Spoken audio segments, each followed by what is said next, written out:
പ്രഭാതകേരളത്തിലേക്ക് വിശദമായി കടക്കുകയാണ്. തുടക്കത്തിൽ സൂചിപ്പിച്ചവയെ വന്ദനാദാസിന്റെ കൊലപാതകവുമായി ബന്ധപ്പെട്ടുള്ള വാർത്തകൾ തന്നെയാണ് ഏറെ പ്രാധാന്യത്തോടെ പ്രേക്ഷകരിലേക്ക് എത്തിക്കുന്നത്. അന്വേഷണം ജില്ലാ ക്രൈംബ്രാഞ്ചിന് കൈമാറിയിരിക്കുന്നു. അപ്പം നമ്മൾ ഈ വാർത്തയുടെ വിശദാംശങ്ങളിലേക്ക് കടക്കുകയാണ്.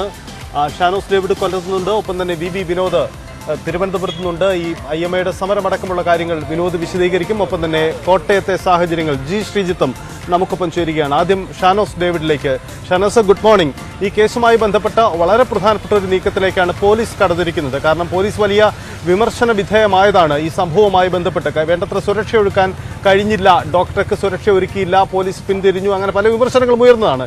ഏറ്റവും ഒടുവിൽ ഈ കേസ് ക്രൈംബ്രാഞ്ചിന് നൽകുമ്പോൾ ഇനി അന്വേഷണം ഏതു തരത്തിലേക്ക് പോകും? എന്തൊക്കെയാണ് നമ്മൾ ഈ തരത്തിൽ പ്രതീക്ഷിക്കേണ്ട നീക്കങ്ങൾ? ഷാനോസ്. ഏറ്റവും പ്രധാനപ്പെട്ടായിട്ട് പുലർച്ചെ കൊല്ലത്തിൽ നിന്നുണ്ടാവുന്ന വാർത്ത, ഈ നമ്മുടെ നാടിനെ ആകെ നടത്തിയ വന്ദനദാസ് കൊലക്കേസിൽ അന്വേഷണം റൂറൽ ക്രൈംബ്രാഞ്ചിന് കൈമാറുന്നു എന്നുള്ളതാണ് ഏറ്റവും പ്രധാനപ്പെട്ട വാർത്ത. ദിവസങ്ങളിൽ ഈ കേസുമായി തുടക്കത്തിൽ തന്നെ ചില വിവാദങ്ങളൊന്നും എടുത്തിരുന്നു.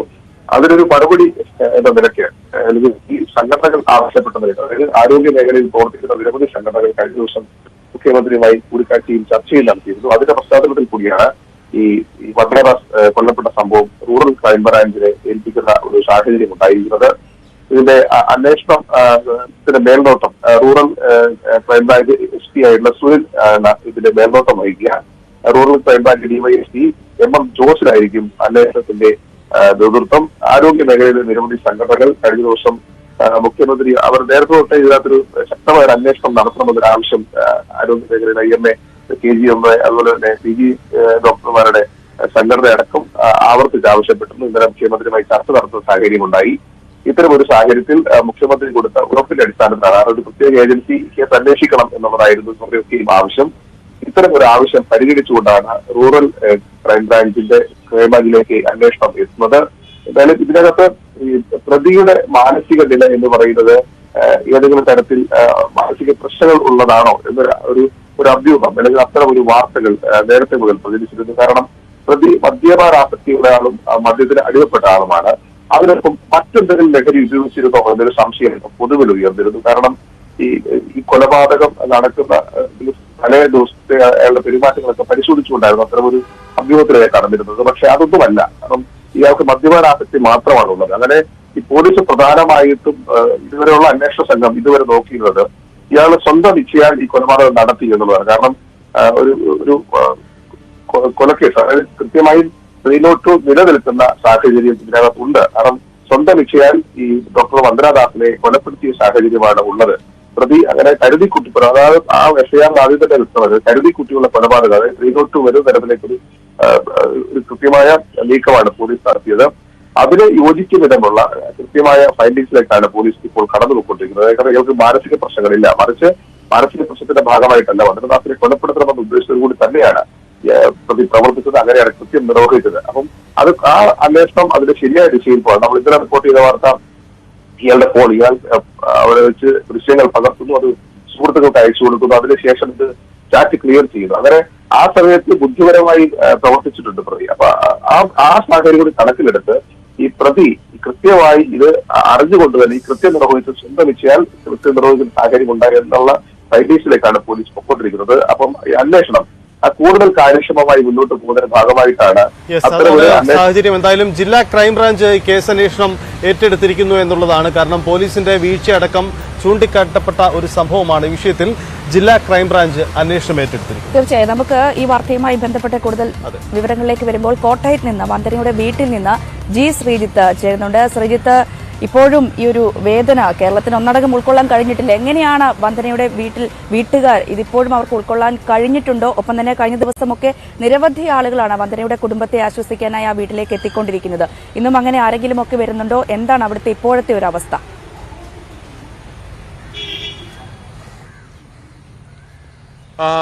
Ranjini, Sajith, good morning. തീർച്ചയായും കൂടുതൽ ആളുകൾ, നേതാക്കളൊക്കെ എത്തും എന്നുള്ളതാണ് പ്രതീക്ഷിക്കപ്പെടുന്നത്. ഇന്നലെ മാധ്യമങ്ങളെല്ലാം പോയ ശേഷമാണ്, രാത്രിയാണ് ചലച്ചിത്ര താരം മമ്മൂട്ടി എത്തിയത്. ഒരു പരിധിവരെ കുടുംബത്തിന് ആശ്വാസം നൽകുന്ന ഒരു സന്ദർശനം കൂടിയാണിത്. കാരണം ഇത്തരം മനുഷ്യരൊക്കെ എത്തി വന്ദനാദാസിൻ്റെ കുടുംബത്തിൽ അച്ഛനോടും അമ്മയോടും സംസാരിക്കുമ്പോൾ അവർക്കൊരാശ്വാസമാകും, കുറച്ചെങ്കിലും അവരെ ഒന്ന് ആശ്വസിപ്പിക്കുക എന്ന ലക്ഷ്യത്തോടു കൂടിയാണ് ഇവരൊക്കെ എത്തുന്നത്. തീർച്ചയായും ഒരു പരിധിവരെ ഇവരോടൊക്കെ സംസാരിക്കുമ്പോൾ കുറച്ചെങ്കിലും കാര്യങ്ങൾ റിയലൈസ് ചെയ്ത് മുന്നോട്ട് പോകാനുള്ള ഒരു ധൈര്യം കിട്ടുമെന്ന് തന്നെ നമുക്ക് ആഗ്രഹിക്കാം. എന്തായാലും നിലവിൽ ഇന്ന് KPCC അധ്യക്ഷൻ വന്നേക്കുമെന്നായിരുന്നു സൂചന. അത് പക്ഷേ നാളെ എത്തിയേക്കും എന്നുള്ളതാണ് ഇപ്പോൾ അറിയാൻ സാധിക്കുന്നത്. വിവിധ ഡോക്ടർമാരുടെ അടക്കം സംഘടനാ നേതാക്കൾ അങ്ങനെ ഇന്നലെ ഈ സംസ്കാര ചടങ്ങിൽ നേരിട്ട് പങ്കെടുക്കാൻ സാധിക്കാത്ത വലിയൊരു വിഭാഗം ഇന്നും മുട്ടിച്ചിറയിലെ വീട്ടിലേക്ക് എത്തുമെന്നാണ് നമുക്ക് മനസ്സിലാക്കാൻ സാധിക്കുന്നത്. നിലവിൽ ഏതെങ്കിലും നേതാക്കൾ എത്തും എന്നുള്ള വിവരങ്ങൾ, അങ്ങനെ അന്തിമമായുള്ള വിവരങ്ങൾ ലഭിച്ചിട്ടില്ല. എന്തായാലും ഈ കുടുംബത്തിന് പിന്തുണയുമായി ആ നാട്ടുകാരും മറ്റു കുടുംബാംഗങ്ങളും ഒക്കെയുണ്ട്. ഇന്നലെ നമ്മൾ അവിടുന്ന് സംസാരിച്ച് പുറപ്പെടുമ്പോഴും ഇവർ രണ്ടുപേർ മാത്രമായിരിക്കില്ല, ബാക്കി ബന്ധുക്കൾ എല്ലാവരും ആ വീട്ടിൽ തന്നെ ഉണ്ടാകുമെന്നാണ് ഒരു അടുത്ത ബന്ധു നമ്മളോട് പറഞ്ഞത്. അങ്ങനെ ആ കുടുംബത്തെ ഒരു സാധാരണ നിലയിലേക്ക് കൊണ്ടുവരാനുള്ള ശ്രമങ്ങളാണ് ബന്ധുക്കളും നാട്ടുകാരും ഇങ്ങനെയുള്ള വിവിധ പൊതുമണ്ഡലത്തിൽ പ്രവർത്തിക്കുന്നവരും ഒക്കെ ചേർന്ന് നടത്തിക്കൊണ്ടിരിക്കുന്നത്. തിങ്കളാഴ്ചയാണ് വന്ദനാദാസിൻ്റെ സഞ്ചയന ചടങ്ങുകളുള്ളത്. ഇനിയൊരു ചടങ്ങായി അവശേഷിക്കുന്നത് അത്തരം കാര്യങ്ങളാണ്. എന്തായാലും ഇന്നും കൂടുതൽ വ്യക്തികൾ ഒക്കെയും അവിടേക്ക് എത്തിച്ചേരുമെന്ന് തന്നെയാണ് കരുതേണ്ടത്. രഞ്ജിനി.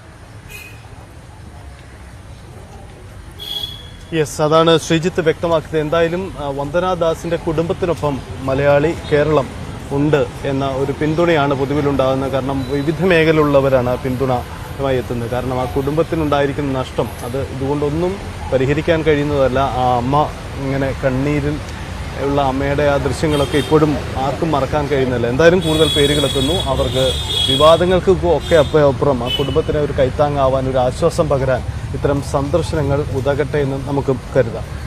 നമ്മൾ വീണ്ടും തിരുവനന്തപുരത്തേക്ക് പോകുമ്പോൾ അവിടെ VV വിനോദ് നമുക്കൊപ്പം ചേരുന്നുണ്ട്. Vinod, very good morning. എന്തായാലും ഈ വന്ദനാദാസിന്റെ മരണവുമായി ബന്ധപ്പെട്ട് IMA നടത്തി വന്നിരുന്ന സമരം, IMAയും ഒപ്പം തന്നെ KGMOയും നടത്തി വന്നിരുന്ന സമരം അവസാനിപ്പിച്ചു. പക്ഷേ പ്രശ്നം അവസാനിച്ചിട്ടില്ല. ഈ വിഷയത്തിൽ ഹൗസ് സർജന്മാരും PG ഡോക്ടർമാരും, കാരണം അവരാണല്ലോ ഈ അടിസ്ഥാനപരമായി കാഷ്വാലിറ്റിയിലും ഒക്കെ വളരെ സജീവമായി ജോലി ചെയ്യേണ്ടി വരുന്നത് അവരാണ്. അതുകൊണ്ട് തന്നെ അവർ ശക്തമായ സമരരംഗത്താണ്. വിവിധ ആവശ്യങ്ങൾ ഉന്നയിക്കുന്നുണ്ട്, പ്രശ്നങ്ങളുണ്ട്. എന്താണ് ഇന്ന് ആരോഗ്യമന്ത്രിയുമായി അവരുടെ ചർച്ച? ആ ചർച്ചയുടെ പുരോഗതി എങ്ങനെ പ്രതീക്ഷിക്കാം? നമുക്ക് എപ്പോഴേക്കും ചർച്ച ആരംഭിക്കും വിനോദ്?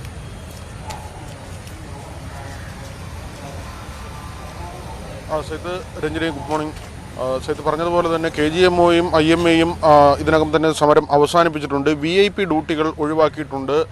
ഉറപ്പുകൾ, അതായത് താലൂക്ക് ജില്ലാ ആശുപത്രികൾ ഉൾപ്പെടെ അമ്മയും കുഞ്ഞുങ്ങൾക്കും വേണ്ടിയുള്ള ആശുപത്രികൾ, ഇവിടെ എല്ലാം തന്നെ പോലീസിൻ്റെ എയ്ഡ് പോസ്റ്റ്, SI മുതൽ താഴോട്ടുള്ള ഉദ്യോഗസ്ഥരുടെ സുരക്ഷാ സംവിധാനം, ഇതെല്ലാം തന്നെ അവർ എഴുതി നൽകിയിട്ടുണ്ട്. ഇതിൽ സർക്കാരിൻ്റെ ഭാഗത്ത് നിന്ന് ഒരു പോസിറ്റീവായ അറിയിപ്പ് ലഭിച്ചതിനെ തുടർന്നാണ് KGMOയും IMAയും സമരം അവസാനിപ്പിച്ചത്. അതേസമയം ഹൗസ് സർജന്മാരും PG ഡോക്ടർമാരും സമരം തുടരുകയാണ്. അവർ നിലവിലെ സാഹചര്യത്തിൽ നേരിടേണ്ടി വരുന്നത്, അതായത് കാഷ്വാലിറ്റി ഉൾപ്പെടെ രാത്രികാലങ്ങളിൽ പലപ്പോഴും ഹൗസ് സർജൻസും PG ഡോക്ടർമാരും ഒക്കെയുമാണ് ഉള്ളത്.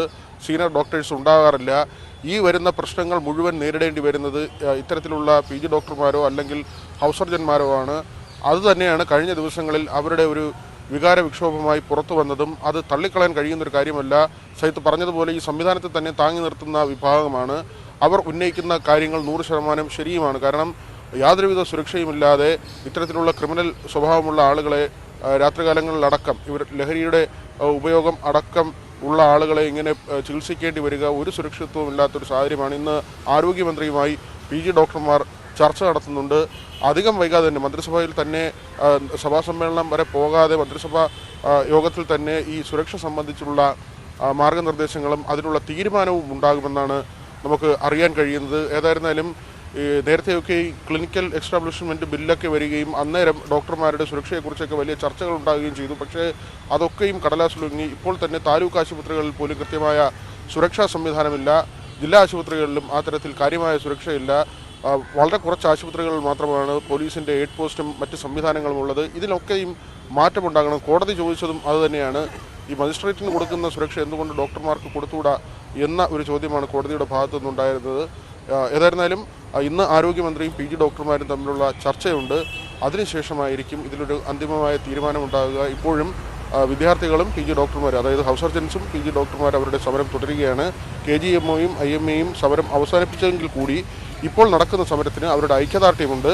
VIP ഡ്യൂട്ടികൾ ബഹിഷ്കരിച്ചുകൊണ്ടുള്ള ഒരു നടപടിയിലേക്കാണ് സീനിയർ ഡോക്ടർമാരുടെ സംഘടനകൾ പോയിട്ടുള്ളത്.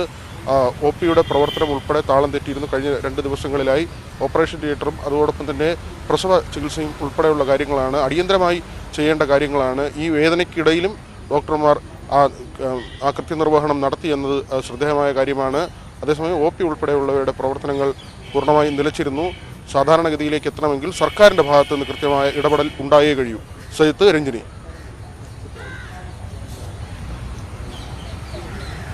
യെസ്, വിനോദ് തുടരുക. വിനോദിലേക്ക് തിരിച്ചു വരാം. കോട്ടയത്ത് നിന്ന് ശ്രീജിത്ത് ഒരിക്കൽ കൂടി നമുക്കൊപ്പം ചേരുന്നു. ശ്രീജിത്ത്, നമുക്കറിയാം ഈ കേസുമായി ഈ സംഭവവുമായി ബന്ധപ്പെട്ടുണ്ടായ രാഷ്ട്രീയ വിവാദം, കാരണം അത് സംസ്ഥാന സർക്കാരിനെ തന്നെ പ്രതിക്കൂട്ടിൽ നിർത്തുന്ന വലിയ വിമർശന വിധേയമാവുന്ന ഒരു സാഹചര്യത്തിലേക്ക് ആ വിമർശനവും അതിന്റെ വിവാദങ്ങളും ഒക്കെ മാറുകയാണ്. ഇതിൽ പ്രസക്തമാവുന്നത് ആ കുടുംബത്തിന്റെ പ്രതികരണമാണ്. നമുക്കറിയാം കുടുംബത്തിന്റെ പ്രതികരണം ഈ വിഷയത്തിൽ ലഭ്യമാവുന്ന ഒരു ഘട്ടമല്ല ഇപ്പോഴുള്ളത്. കാരണം അവരങ്ങേയറ്റം മകൾ നഷ്ടപ്പെട്ടതിന്റെ വേദനയിലും അതിന്റെ സാഹചര്യങ്ങളിലുമാണ്. ആർക്കും അവരുടെ പ്രതികരണം പോലും തേടാൻ കഴിഞ്ഞില്ല. പക്ഷേ ഈ സംസ്കാരവുമായി ബന്ധപ്പെട്ടൊക്കെ അവിടെ ഒത്തുകൂടിയ ബന്ധുക്കൾ ഉണ്ടാവാം, നാട്ടുകാർക്ക് ഉണ്ടാവാം. അവർക്കിടയിൽ വേണ്ടത്ര രീതിയിലൊരു സുരക്ഷ ഒരുക്കുന്നതിൽ സർക്കാരിന്റെ പിഴവ് പറ്റി. പ്രത്യേകിച്ച് ആരോഗ്യമന്ത്രിയുടെ പ്രതികരണം പോലും തുടക്കത്തിൽ തന്നെ വിവാദം ഉണ്ടാക്കിയതുമാണല്ലോ.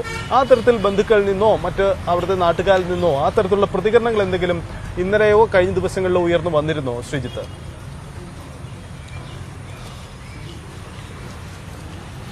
സജിത്ത്, ആ ഒരു നിലയിലേക്ക് എത്തിയിട്ടില്ല അവർ. അതിൻ്റെ ഒരു മാനസിക ഇപ്പോൾ ഇന്നലെയൊക്കെ ഇത് സംഭവ സമയശേഷവും അവരോട് സംസാരിക്കാൻ ശ്രമിക്കുമ്പോൾ അവർ ആ ഒരു ഷോക്കാണ് പറഞ്ഞത്.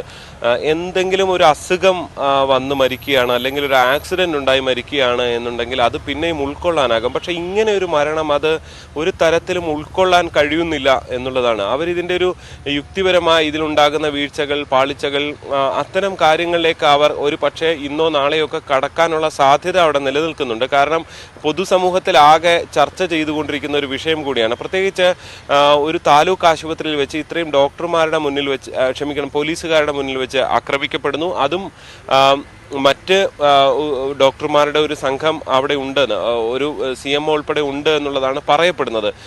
അങ്ങനെ ഒക്കെ ഉണ്ടായിരുന്നോ? അതല്ല അവിടെ എന്തെങ്കിലും വീഴ്ച സംഭവിച്ചിട്ടുണ്ടോ? ഈ കുട്ടിക്ക് ഇങ്ങനെ ഒരു പരിക്ക് പറ്റുമ്പോൾ നൽകേണ്ട പ്രാഥമിക ശുശ്രൂഷകൾ നൽകിയിരുന്നോ?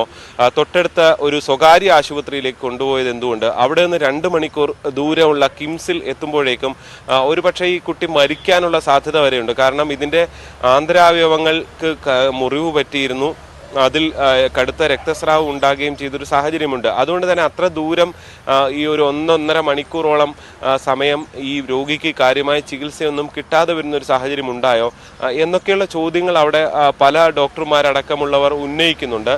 പക്ഷേ ഇത്തരം വിഷയങ്ങളിലേക്കൊക്കെ ഈ കുടുംബത്തിന് എത്താൻ കഴിയുന്ന ഒരു സാഹചര്യത്തിലേക്ക്, ഇത്തരം ചിന്തകളിലേക്ക് എത്താൻ കഴിയുന്ന ഒരു സാഹചര്യത്തിലേക്ക് അവർ എത്തിയിട്ടില്ല എന്നാണ് മനസ്സിലാക്കാൻ സാധിക്കുന്നത്. പക്ഷേ പൊതുസമൂഹത്തിൽ ഇങ്ങനെ ഉയരുന്നുണ്ട്. കാരണം നമ്മുടെ ആശുപത്രി സംവിധാനങ്ങളൊക്കെ മെച്ചപ്പെട്ടതാണ് എന്ന് പറയുമ്പോൾ ഇങ്ങനൊരു സംഭവം ഉണ്ടാകുന്ന താലൂക്ക് ആശുപത്രിയാണ്, പ്രധാനപ്പെട്ട ഒരു ആശുപത്രിയാണ്. ഈ വന്ദനയ്ക്ക് ഒരു പ്രാഥമിക ചികിത്സകൾ വേണ്ടത്ര നൽകിയിരുന്നോ എന്നതടക്കമുള്ള കാര്യങ്ങളിൽ സംശയം പ്രകടിപ്പിക്കുന്ന പല ഡോക്ടർമാരുമുണ്ട്. ഡോക്ടർമാരുടെ സമൂഹത്തിൽ നിന്ന് തന്നെയുണ്ട്. അതെല്ലാം ഇനിയും കണ്ടെത്തേണ്ട കാര്യങ്ങളാണ്. സ്വാഭാവികമായും അത്തരം വിഷയങ്ങൾ ഇനിയുള്ള ദിവസങ്ങളിൽ ഉയർന്നു വരുമെന്ന് തന്നെയാണ് പ്രതീക്ഷിക്കപ്പെടേണ്ടത്. തീർച്ചയായും ഒരു എത്രത്തോളം ആഴത്തിലുള്ള മുറിവാണുള്ളത്, ഇനി പ്രാഥമിക ചികിത്സകൾ നൽകിയാൽ പോലും രക്ഷപ്പെടാത്ത സാഹചര്യമാണ്. ഇതെല്ലാം പരിശോധിക്കപ്പെടേണ്ട കാര്യമാണ്. എന്തായാലും സ്വാഭാവികമായും ഇന്നോ നാളെയോ ഒക്കെയായി ആ കുടുംബത്തിൻ്റെ ഒരു ഭാഗത്ത് നിന്ന് ഏതെങ്കിലും ബന്ധുക്കളുടെയെങ്കിലും പ്രതികരണം ഉണ്ടാകുമെന്ന് തന്നെയാണ് കരുതേണ്ടി വരിക. കാരണം അവരുടെ നിലപാടെന്ത്, ഇനി അവർ പ്രതികരിക്കാനില്ലയോ, ഇതെല്ലാം അറിയേണ്ടതുണ്ട്. അവർ ഈ ഒരു വിധിയെ അംഗീകരിച്ച് മുന്നോട്ട് പോവുകയാണോ എന്നെല്ലാം അറിയേണ്ടതുണ്ട്. സ്വാഭാവികമായും ആ ഒരു നിലപാട് എന്ത് എന്ന് ഇന്നോ നാളെയോ ഒക്കെയായി അറിയാൻ കഴിയുമെന്ന് തന്നെയാണ് പ്രതീക്ഷിക്കുന്നത്. സജിത്ത്, ശ്രീത്താണ് വിവരങ്ങൾ പങ്കുവച്ചുകൊണ്ടിരിക്കുന്നത്. സ്വാഭാവികമായും നിലവിലെ സാഹചര്യത്തിൽ ആ കുടുംബത്തിന് ഇതുമായി ബന്ധപ്പെട്ടുള്ള കൂടുതൽ പ്രതികരണങ്ങളിലേക്ക് അവർക്ക് പോകാൻ കഴിയാത്ത സാഹചര്യമാണ്. ഈ വന്ദനയുടെ മരണം ഉൾക്കൊള്ളാൻ ഇതുവരെയും ആ കുടുംബത്തിന് കഴിഞ്ഞിട്ടില്ല, നാട്ടുകാർക്ക് കഴിഞ്ഞിട്ടില്ല, ബന്ധുക്കൾക്ക് കഴിഞ്ഞിട്ടില്ല. സ്വാഭാവികമായും വരും ദിവസങ്ങളിൽ നിലവിൽ ഉയർന്നു വന്ന വിവാദങ്ങളുണ്ട്, പോലീസിന്റെ ഭാഗത്ത് വീഴ്ച പറ്റിയിട്ടുണ്ടോ എന്ന കാര്യങ്ങളുണ്ട്. ഒപ്പം കൃത്യമായ ചികിത്സ വന്ദനയ്ക്ക് കിട്ടിയിരുന്നോ എന്ന കാര്യങ്ങളിലെല്ലാം വരും ദിവസങ്ങളിൽ അവരൊരു പക്ഷേ പ്രതികരിച്ചേക്കാം. നമുക്ക് തിരുവനന്തപുരത്ത് വിനോദ് ഒരിക്കൽ കൂടിയുണ്ട്. വിനോദിലേക്ക് ഒരിക്കൽ കൂടി പോകുമ്പോൾ വിനോദ്, ഈ സംഭവങ്ങളുടെ പശ്ചാത്തലത്തിൽ പ്രതിപക്ഷം, പ്രത്യേകിച്ച് കോൺഗ്രസ് നേതൃത്വം ഇതിന് ഉത്തരവാദി സർക്കാരാണ്, വന്ദനയുടെ മരണത്തിന് ഉത്തരവാദി സർക്കാർ എന്നൊരു ഹാഷ്ടാഗിൽ വലിയ പ്രചരണം ആരംഭിച്ചു കഴിഞ്ഞു. ഇത് മറികടക്കാൻ സർക്കാർ ഇപ്പോൾ ഓർഡിനൻസ് എന്ന ഒരു പ്രഖ്യാപനം നടത്തിയിട്ടുണ്ട്. എന്തായാലും പുതിയ ചില ഡോക്ടർമാർക്ക് സുരക്ഷ ഒരുക്കുന്ന ചില പ്രഖ്യാപനങ്ങളും ഉണ്ടായിട്ടുണ്ട്. എന്തായാലും ഈ വിവാദം അവസാനിപ്പിക്കാനുള്ള ശ്രമമാണോ സർക്കാരിന്റെ ഭാഗത്തു നിന്നും ഉണ്ടാവുന്നത്? ഒപ്പം പ്രതിപക്ഷം ഈ വിഷയത്തെ എങ്ങനെ കാണുന്നു? ഏതു തരത്തിലുള്ള രാഷ്ട്രീയ നീക്കങ്ങൾ നമുക്ക് ഇക്കാര്യത്തിൽ പ്രതീക്ഷിക്കാം?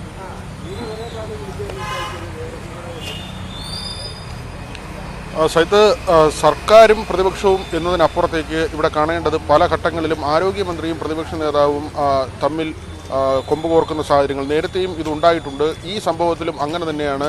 ഈ നേർക്കുനേർ ഉള്ള വെല്ലുവിളികളും അല്ലെങ്കിൽ സംസാരവും എന്നുള്ള നിലയിലേക്ക് തന്നെയാണ് കാര്യങ്ങൾ. ഇവിടെ ആരോഗ്യമന്ത്രി കൂടുതൽ പ്രതികരണങ്ങളിലേക്ക് പോയിട്ടില്ലെങ്കിലും ആരോഗ്യമന്ത്രിയെ ലക്ഷ്യം വെച്ച് തന്നെയാണ് പ്രതിപക്ഷ നേതാവിൻ്റെ ആദ്യത്തെ ആക്രമണം. സ്വാഭാവികമായും സർക്കാരിന് വീഴ്ച പറ്റിയെന്ന് തന്നെയാണ് കോടതി ഇന്നലെ ചോദിച്ചത്. തന്നെ പ്രതിപക്ഷം വടിയാക്കും. കാരണം ഇങ്ങനെ ഒരു പ്രതിസന്ധി ഉണ്ടാകുമ്പോൾ അല്ലെങ്കിൽ ഒരു സാഹചര്യം ഉണ്ടാകുമ്പോൾ പോലീസുകാർ ഓടിക്കളഞ്ഞോ എന്നാണ് കോടതി ചോദിച്ചത്. ADGP അടക്കമുള്ളവർക്ക് വിശദീകരിക്കേണ്ടി വന്നത് വീഴ്ച സംഭവിച്ചു എന്ന് തന്നെയാണ്. കാരണം പോലീസുകാരുടെ ജീവൻ നഷ്ടമായാലും ഡോക്ടർ വന്ദനയുടെ ആ പെൺകുട്ടിയുടെ ജീവൻ രക്ഷിക്കേണ്ടത് കടമയും ബാധ്യതയുമായിരുന്നു. അത് അങ്ങനെ കഴിഞ്ഞില്ല എന്ന കാര്യം ഒരു ഏറ്റുപറച്ചിലായി തന്നെ കോടതി മുമ്പാകെ ADGP അടക്കമുള്ളവർ, DGP ഉൾപ്പെടെയുള്ളവർ പറയുന്ന ഒരു സാഹചര്യമുണ്ടായി.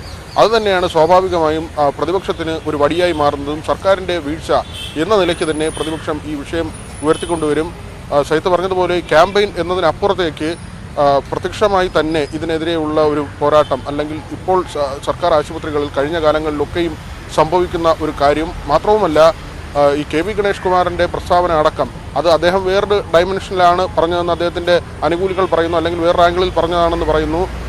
കുഴപ്പക്കാരായ ഡോക്ടർമാരുണ്ട് എന്ന നിലയ്ക്കാണ്. പക്ഷേ ഭരണപക്ഷത്തു നിന്ന് തന്നെ ഒരു നിയമസഭാ സാമാജികൻ ഡോക്ടർമാരെ തല്ലണം എന്ന ആഹ്വാനം നടത്തുകയും അദ്ദേഹത്തിൻ്റെ മണ്ഡലത്തിന് തൊട്ടടുത്ത് തന്നെ അദ്ദേഹവുമായി വലിയ ബന്ധമുള്ള ഒരു സ്ഥലത്ത് തന്നെ ഈ അക്രമ സംഭവം നടക്കുകയും ചെയ്തു എന്നത് തന്നെയാണ്. ഇത് പ്രതിപക്ഷ നേതാക്കൾ പറയുന്നുണ്ട്. അവർ കോൺഗ്രസിനുള്ളിലും UDF-നുള്ളിലും ഈ വിഷയം ചർച്ച ചെയ്യുന്നുണ്ട്. ഒരുപക്ഷേ ഇതെല്ലാം തന്നെ കൂടിച്ചേർന്നുള്ള ഒരു സമരവും പ്രതിഷേധവുമായി പ്രതിപക്ഷത്തിൻ്റെ ഭാഗത്ത് നിന്ന് ഉയർന്നു വരും. KSU ഉൾപ്പെടെയുള്ള സംഘടനകൾ ഡോക്ടർമാരുടെ സമരത്തിന് പിന്തുണ അർപ്പിച്ച് സെക്രട്ടേറിയറ്റിന് മുന്നിലേക്ക് എത്തിയിരുന്നു. ഏതായിരുന്നാലും പ്രതിപക്ഷത്തെ സംബന്ധിച്ച് സർക്കാരിൻ്റെ ഒരു ഗുരുതരമായ വീഴ്ച അത് രണ്ട് കാര്യങ്ങളിലാണ്. ഒന്ന്, ഈ ആരോഗ്യവകുപ്പ് കൃത്യമായി ഡോക്ടർമാർക്ക് സുരക്ഷ ഒരുക്കുന്നില്ല എന്നുള്ള കാലങ്ങളായി നിൽക്കുന്ന ആരോപണം. അതോടൊപ്പം തന്നെ പോലീസിൻ്റെ സാന്നിധ്യത്തിൽ തന്നെ ഇത്തരത്തിൽ ഒരു പ്രതിസന്ധി ഉണ്ടായി എന്ന ഒരു അല്ലെങ്കിൽ പോലീസിൻ്റെ സാന്നിധ്യത്തിൽ തന്നെ ഇങ്ങനെ ഒരു കൊലപാതകം ഉണ്ടായി എന്ന ഒരു കാര്യം. ഈ രണ്ട് കാര്യങ്ങളും ഉന്നയിച്ചുകൊണ്ടുള്ള പ്രതിപക്ഷം മുന്നോട്ട് വരാനുള്ള ഒരു സാധ്യത തന്നെയാണുള്ളത്. ഈ തരത്തിൽ തന്നെയാണ് പ്രതിപക്ഷ നേതാവിൻ്റെ കഴിഞ്ഞ ദിവസത്തെ പ്രസ്താവനകളും. അടുത്ത ദിവസമായിരിക്കും KPCC പ്രസിഡന്റ് ഡോക്ടർ വന്ദനയുടെ വീട് സന്ദർശിക്കുക. അതിനുശേഷം അദ്ദേഹത്തിൻ്റെ പ്രതികരണം അടക്കമുണ്ടാകും. ഏതായിരുന്നാലും സർക്കാരിന് ഗുരുതരമായ വീഴ്ച പറ്റി എന്ന കാര്യം ഉയർത്തിക്കൊണ്ട് തന്നെ മുന്നോട്ട് പോകാനാണ് പ്രതിപക്ഷ തീരുമാനം. അതേസമയം സൂചിപ്പിച്ചതുപോലെ ഒരു ഓർഡിനൻസിലൂടെ സുരക്ഷ, അതായത് അടുത്ത സഭാ സമ്മേളനം വരെ കാത്തിരിക്കാതെ തന്നെ വളരെ പെട്ടെന്ന് ഡോക്ടർമാരുടെ സുരക്ഷയുടെ കാര്യത്തിൽ ഒരു തീരുമാനത്തിലേക്ക് പോവുക, ഇപ്പോൾ തന്നെ വൈകി എന്നൊരു ചിന്തയും അങ്ങനെ ഒരു വികാരവും സർക്കാരിനുള്ളിൽ തന്നെയുണ്ട്. അതുകൊണ്ട് തന്നെ ഇത് വെച്ച് വൈകിക്കാതെ എത്രയും പെട്ടെന്ന് ആശുപത്രികളിൽ കർശനമായ സുരക്ഷ, അതിനുള്ള മാർഗനിർദ്ദേശം തന്നെ ആയിട്ടുണ്ട്. കഴിഞ്ഞ ദിവസം IMAയും KGMOയുമായി നടത്തിയ ചർച്ചയിൽ അവരുടെ ആവശ്യങ്ങൾ എഴുതി നൽകിയിട്ടുണ്ട്. ഇക്കാര്യത്തിൽ പൂർണ്ണമായ ഒരു നിലപാടാണ് സർക്കാർ സ്വീകരിച്ചിട്ടുള്ളത്. അത് വളരെ താമസിയാതെ വരും. കാറ്റഗറി തിരിച്ചുള്ള ആശുപത്രികൾ കേന്ദ്രീകരിച്ച് കാറ്റഗറി തിരിച്ച് കർശനമായ സംവിധാനം, രാത്രി ഇങ്ങനെ കാഷ്വാലിറ്റിയിലൊക്കെ ഇരിക്കേണ്ടി വരുമ്പോൾ കൂടുതൽ ഡോക്ടർമാരെ കാഷ്വാലിറ്റിയിൽ നിയോഗിക്കുന്നത് അടക്കമുള്ള കാര്യങ്ങൾ ആരോഗ്യവകുപ്പിൻ്റെയും സർക്കാരിൻ്റെയും പരിഗണനയിലുണ്ട്. ആ തരത്തിലായിരിക്കും സർക്കാർ കാര്യങ്ങൾ മുന്നോട്ട് കൊണ്ടുപോകുന്നത്. സൈത്ത്, രഞ്ജിനി. ശരി, വിനോദാണ് വാർത്തയുടെ വിശദാംശങ്ങൾ പങ്കുവച്ച്. സ്വാഭാവികമായും പ്രതിപക്ഷം ഇത് വലിയ രാഷ്ട്രീയ ആയുധമാക്കി അടക്കം മാറ്റുന്ന സാഹചര്യമുണ്ട്. പ്രതിപക്ഷ നേതാവ് വലിയ ആരോപണമാണ് ആരോഗ്യമന്ത്രിക്ക് അടക്കം ഉന്നയിക്കുന്നത്. ഇന്നോ നാളെയോ ആയി KPCC അധ്യക്ഷൻ വന്ദനയുടെ വീട്ടിലെത്തും. കൂടുതൽ ആരോപണങ്ങളും ഉണ്ടാകും. സർക്കാരിന്റെ വിവാദം അവസാനിപ്പിക്കുക, ഡോക്ടർമാർക്കൊപ്പം നിൽക്കുക, അവരുടെ ആശങ്ക പരിഹരിക്കാനുള്ള ശ്രമം സർക്കാരിന്റെ ഭാഗത്തു നിന്നും ഉണ്ടായിട്ടുണ്ട്. അത് കാണാതിരുന്നു കൂടെയാണ്. നമുക്ക് ഇതുമായി ബന്ധപ്പെട്ട കൂടുതൽ റിപ്പോർട്ടുകളിലേക്ക് വരികയാണെങ്കിൽ നിലവിൽ പ്രതി സന്ദീപിനെ പൂജപ്പുര സെൻട്രൽ ജയിലിലാണ് പാർപ്പിച്ചിരിക്കുന്നത്. വന്ദന കൊലക്കേസ് പ്രതി സന്ദീപിന് മാനസിക പ്രശ്നങ്ങളൊന്നുമില്ല എന്ന നിഗമനത്തിലാണ് നിലവിൽ അന്വേഷണ സംഘം ഉള്ളത്. പ്രതിയെ പാർപ്പിച്ചിരിക്കുന്ന പൂജപ്പുര സെൻട്രൽ ജയിലിലെ CCTV ക്യാമറ ദൃശ്യങ്ങൾ പോലീസ് കർശനമായി നിരീക്ഷിച്ചു വരികയാണ്. മാനസിക പ്രശ്നമുണ്ടെന്ന് വരുത്തി തീർക്കാൻ പ്രതി ശ്രമിക്കുമെന്ന സൂചനയെ തുടർന്നാണ് അന്വേഷണ സംഘത്തിന്റെ 24 മണിക്കൂർ നിരീക്ഷണം. മാരക ലഹരി പദാർത്ഥങ്ങൾ പ്രതി ഉപയോഗിച്ചിട്ടില്ല എന്നാണ് പോലീസിന്റെ കണ്ടെത്തൽ. പൂജപ്പുര സെൻട്രൽ ജയിലിലെ നിരീക്ഷണ ക്യാമറ സംവിധാനമുള്ള മുറിയിൽ സന്ദീപിനെ പാർപ്പിച്ച് ഓരോ നിമിഷവും നിരീക്ഷിച്ചത് വിജയം കണ്ടുവെന്ന വിലയിരുത്തലിലാണ് അന്വേഷണ സംഘം. 2 രാത്രിയും 1 പകലും പിന്നിടുമ്പോൾ പ്രതിക്ക് മാനസിക പ്രശ്നങ്ങൾ ഇല്ലെന്ന നിഗമനത്തിലെത്തിച്ചേരാൻ ഇതോടെ അന്വേഷണ സംഘത്തിനായി. വന്ദനയെ കുത്തിവീഴ്ത്തിയ ശേഷം ബഹളമുണ്ടാക്കിയതും ആദ്യ ദിവസം സെല്ലിനുള്ളിൽ അലറി വിളിച്ചതും മാനസിക പ്രശ്നം മൂലമല്ലെന്നും പോലീസ് പറയുന്നു. അതായത് കൊലപാതകം കൃത്യമായ ബോധ്യത്തോടെയായിരുന്നു എന്ന ആദ്യവാദം കൂടുതൽ ഉറപ്പിക്കുകയാണ് അന്വേഷണ സംഘം. പ്രതി വാർഡന്മാരോട് സംസാരിക്കുകയും കുടുംബ വിവരങ്ങൾ പങ്കുവയ്ക്കുകയും ചെയ്തിട്ടുണ്ട്. ഈ സാഹചര്യത്തിൽ 2 ദിവസത്തിനുള്ളിൽ സന്ദീപിനെ കൗൺസിലിംഗിന് വിധേയനാക്കാനാണ് തീരുമാനം. പ്രതി സഹകരിക്കുമെന്ന് ഉറപ്പായാൽ ഉടൻ കസ്റ്റഡിയിൽ വാങ്ങി ചോദ്യം ചെയ്യാനാണ് അന്വേഷണ സംഘത്തിന്റെ നീക്കം. ഭക്ഷണം കഴിച്ചു തുടങ്ങിയതോടെ പ്രതിയുടെ ആരോഗ്യനില മെച്ചപ്പെട്ടു വരുന്നതും അന്വേഷണ സംഘത്തിന് ആശ്വാസമാണ്.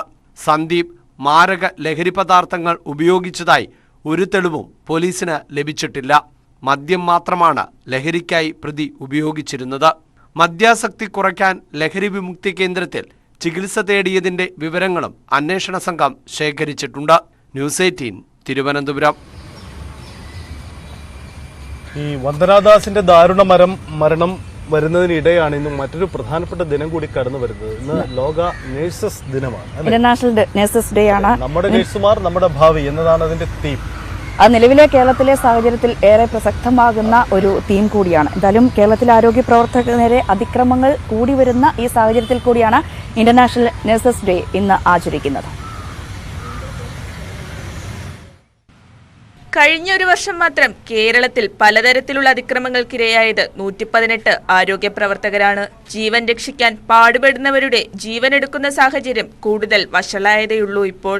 ചികിത്സക്കെത്തുന്നവരുടെ ബന്ധുക്കളോ ചിലപ്പോൾ രോഗി തന്നെയോ എപ്പോൾ വേണമെങ്കിലും പ്രകോപിതരായി ആക്രമണം അഴിച്ചുവിടാം. സാംക്രമിക രോഗങ്ങളടക്കം ഗുരുതര രോഗമുള്ളവരെ വരെ വേണ്ടത്ര സുരക്ഷയില്ലാതെ പരിശോധിക്കുകയും പരിചരിക്കുകയും ചെയ്യേണ്ടി വരുന്നവരാണ് നഴ്സുമാർ.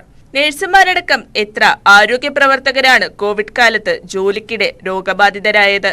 എത്ര പേർക്കാണ് ജീവൻ നഷ്ടമായത്? രോഗികളെ പരിചരിക്കുന്നതിനിടെ നിപ്പ വൈറസ് ബാധിച്ച് ജീവൻ നഷ്ടമായ സിസ്റ്റർ ലിനി വേദനിപ്പിക്കുന്ന ഓർമ്മയാണ്. ലോകമെങ്ങും തൊഴിലാളികൾക്ക് 8 മണിക്കൂർ ജോലി സമയം നിജപ്പെടുത്തി കാലമേറെ കഴിഞ്ഞിട്ടും 12 മണിക്കൂറിലേറെ വിശ്രമമില്ലാതെ ജോലി ചെയ്യേണ്ടി വരുന്നവരാണ് നഴ്സുമാർ. എന്നിട്ടും മാന്യമായ വേതനത്തിനായി എത്ര സമരങ്ങളാണ് നടന്നത്? ഭൂമിയിലെ മാലാഖമാർക്ക് നാം എത്രമാത്രം പരിഗണന നൽകുന്നുണ്ട്? മാറേണ്ടത് നമ്മുടെ മനോഭാവമാണ്. News desk, news 18. കൂടുതൽ വാർത്തകളിലേക്കും വിശേഷങ്ങളിലേക്കും കാഴ്ചകളിലേക്കും പ്രഭാത കേരളം എത്തും ഒരിടവേളയ്ക്ക് ശേഷം.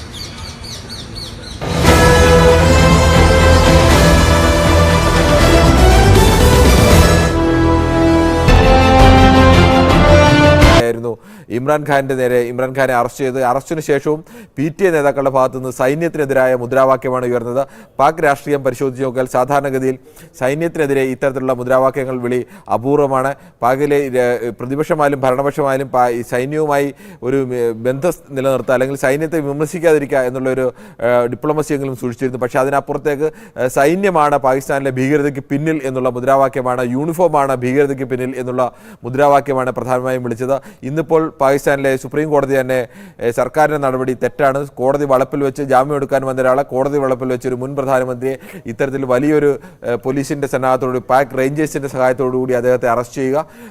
കോടതി ഒരു വിമർശനമായി ഇമ്രാൻഖാന് മുന്നിൽ ഉന്നയിച്ചത് താങ്കളുടെ അറസ്റ്റിനെ തുടർന്ന് രാജ്യത്താകമാനം വലിയ രീതിയിലേക്കുള്ള പ്രക്ഷോഭം, രാജ്യത്തിൻ്റെ പൊതുമുതലടക്കം നശിപ്പിക്കുന്ന രീതിയിലേക്ക് മാറിയിരിക്കുന്നു, എന്തുകൊണ്ടാണ് താങ്കൾ ഇതിൽ പ്രതികരിക്കാതിരുന്നത് എന്നുള്ള ചോദ്യം വരുമ്പോൾ ഇമ്രാൻഖാൻ്റെ മറുപടി പറയുന്നത് തന്നെ അറസ്റ്റ് ചെയ്ത സമയം മുതൽ എന്താണ് രാജ്യത്ത് നടന്നതെന്ന് തനിക്കറിയാൻ കഴിഞ്ഞില്ല, തൻ്റെ മൊബൈൽ ഫോൺ അടക്കം അവർ പിടിച്ചു വെച്ചിരുന്നു. എന്താണ് രാജ്യത്ത് നടന്നതെന്ന് എനിക്കറിയാൻ കഴിഞ്ഞില്ല. രാജ്യത്തോട് ഏതെങ്കിലും തരത്തിൽ